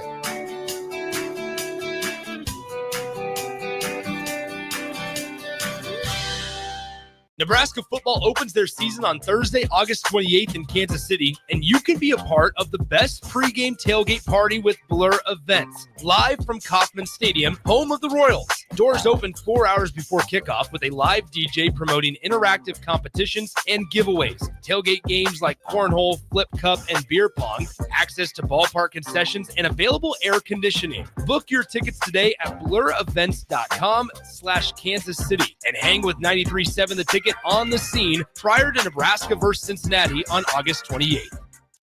93.7 The Ticket is your home for every Kansas City Royals baseball game. Bobby Witt Jr., Salvador Perez, Vinny Pasquantino, and the rest of the Royals attempt to make the postseason for the second season in a row. And you can hear all the action on 93.7 The Ticket and theticketfm.com. Your home for Kansas City Royals baseball. There's a lot on the line in divorce. This is Joe Cordell of Cordell & Cordell, the largest family law firm in the country, with over 35 years of helping clients navigate divorce. But being big doesn't mean less personal or less local. Our attorneys live and work in your community, and as neighbors, they understand the challenges your families face. Divorce is complicated. It affects every part of your life, your home, savings, retirement, and of course, kids. So when you find yourself facing divorce and the unexpected directions that it can take, it's times like this that you need a partner you can count on. If you're a man facing divorce, contact Cordell & Cordell today to connect with a local divorce attorney who understands the challenges you're facing on a personal level. Text GO99 to 323232. GO99 to 323232. GO99 to 323232. 1221 N Street, Lincoln. Texting privacy policy and terms and conditions posted at textingterms.us. Texting enrolls you for recurring automated text marketing messages. Message and data rates may apply. Reply, stop to opt out. 93.7 The Ticket. Fox KFXL weather. Sponsored by John Henry's Plumbing, Heating, and Air Conditioning. The Lincoln forecast for today, we'll see mainly sunny skies and it will be breezy. An afternoon high around 86. Tonight, chance of showers and storms below around 68. And tomorrow, a slight chance of showers and storms in the morning. Otherwise, mainly sunny with a light breeze and a high near 91. I'm meteorologist Kyle Flecker for 93.7 The Ticket and theticketfm.com. From the capital to castles, starting this December, fly nonstop from Lincoln to Orlando with service from Breeze Airways. That's right, nonstop flights to Orlando out of LNK are starting this December. You're now just a flight away from Disney World, Universal Studios, Legoland, and the Space Coast. Stretch out and relax on Breeze with complimentary family seating. Book your magical getaway now at LincolnAirport.com. LNK, make flying easy. Are you ready for a new opportunity? Check out Sandhills Global. Join a dynamic team where your skills are valued and your career can soar. We offer full-time positions with a 4.5-day work week, competitive pay, excellent benefits, and a positive work environment. From IT and marketing to sales and finance, we're looking for talented individuals just like you. Apply today at sandhills.jobs and take the first step towards an exciting future. That's sandhills.jobs. Don't wait, apply now. Hi, Sean Callahan here of HuskerOnline.com, inviting you to join us here on 93.7 The Ticket every Saturday morning now. In our new time, we're on from 8 to 9 with the weekly Husker Online radio show. We'll give you the latest in recruiting. We'll talk about what's going on with both football, basketball, and we'll probably share a few stories from the inside. It's every Saturday morning right here on 93.7 The Ticket. It's the Husker Online radio show from 8 to 9 a.m. You're listening to Bock and the Blackshirt on air and online at theticketfm.com.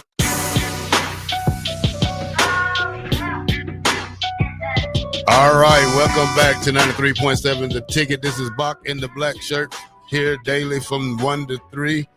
Bill and Bennett says the Ernest Hausman theft by Harborough still pisses me off too. Blackshirt. Yeah, I'm still salty about that one, but we got to keep what we got here and try to get them ready, get them developed, and get them on the field. Bock?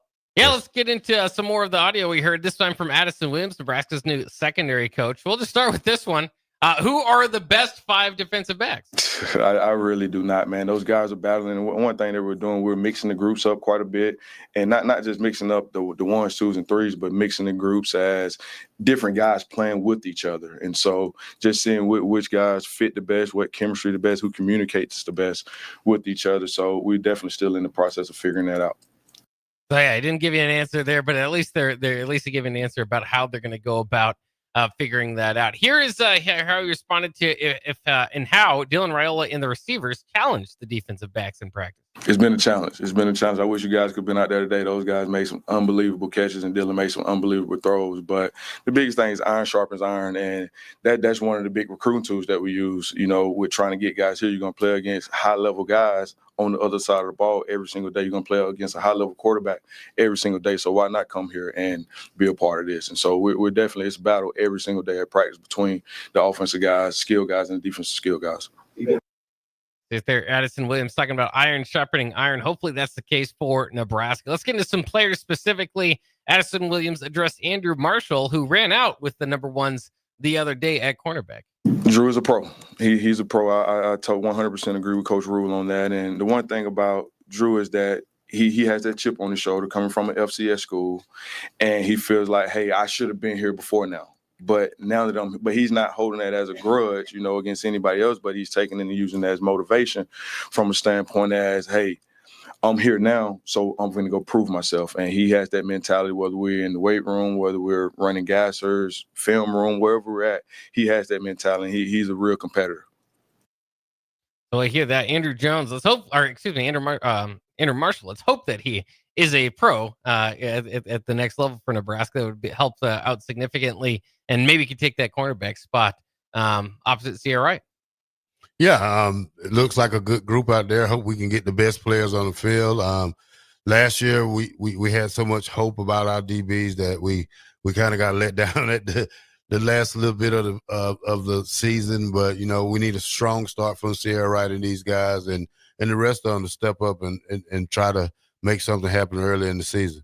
Yeah, I'm interested, especially with Marquise Buford, kind of going back to that safety position. That seemed to be better for me than corner. Hartzog kind of playing in that position that Rover position that Gifford played last year. That again, we talk about different looks from the defense. That's a different body type, right? And maybe a different goal out of that kind of free roaming Rover position than maybe the hit stick that was Gifford. So again, the defense will look a little bit different, but I think between those two, just Singleton, who he talked about, you got a lot of veterans back there, and maybe that defensive backfield didn't quite live up to the hype. I think Tommy Hill, maybe if he would have been able to maintain his health throughout the year, that could have helped out a little bit more with that secondary last year. But then we saw some guys emerging. That was one final thing we wanted to get to today. Was Addison Williams talked about Donovan Jones, who we saw in the bowl game, and his move to safety. Dunny, similar to Deshaun, he's a big, strong, fast, physical guy. And Dunny, he's one that safety is really his natural position. That's what he really enjoys playing. Corner is a position that he's really learned to play over the last year. And he's going to be a guy that we can really use at both. You know, he's one of our better players on defense, we feel like, and as long as he continues to progress the way that he is, he'll definitely continue to play both spots, and he's doing a good job mentally with that right now. But interesting, you're still hearing, again, I just kind of went with Buford over that with Buford and Hartzog. It's kind of nice to land on a position, you know, but other parts of it, especially with Donnie Jones, maybe trying to get in, get some playing time, right? I mean, there's going to be a lot of veterans ahead of him, and they feel like he's one of the better defenders, so they want to get him out there. So you kind of maybe at this point in your career take the reps that you can get to, but I don't know, Terrell. I at some point would like to see, and he said he maybe fits in more naturally as a safety, but can do the cornerback thing. I felt like that maybe has held Buford and Hartzog's back a little bit over the years, is being so versatile back there. Almost kind of maybe has hurt him. Maybe it hasn't. But do you like them kind of rotating the safety and cornerbacks back there, or would you rather have them focus in on their spot? On their spot, man. I mean, you're not. Let's see. Especially with Halzar, I thought he was a good corner. Yeah. You know, probably a little shorter, but he did play it like a grown man his freshman year, then been moved around. You know, it takes him out their true position. And you know, a coach knows best, but also a player also knows how to, you know, try to play that position like a dog, you know. But, you know, I'm not very fond of switching positions and all that because, you know, I went from linebacker to corner. So that was probably one of the hardest switches I ever had in my life to deal with. Yeah, and obviously if you're going to play some safety, you know, at times with the personnel that's going to be out there, you might have to line up and play, you know, as a corner at least, you know, with kind of inside, you know, the inside leverage and all that. So it's interesting to see how they adapt to that and who's going to be kind of moved around the field. It's good to have versatility. That's one thing. And, you know, with that linebacker depth we already talked about, seemed like they're building some pretty good depth back there in the secondary as well. That'll wrap it up today for Bock and the Blackshirt. Thanks for joining us today, and don't go anywhere. We've got plenty more coming up, old school coming up next here in just a few seconds.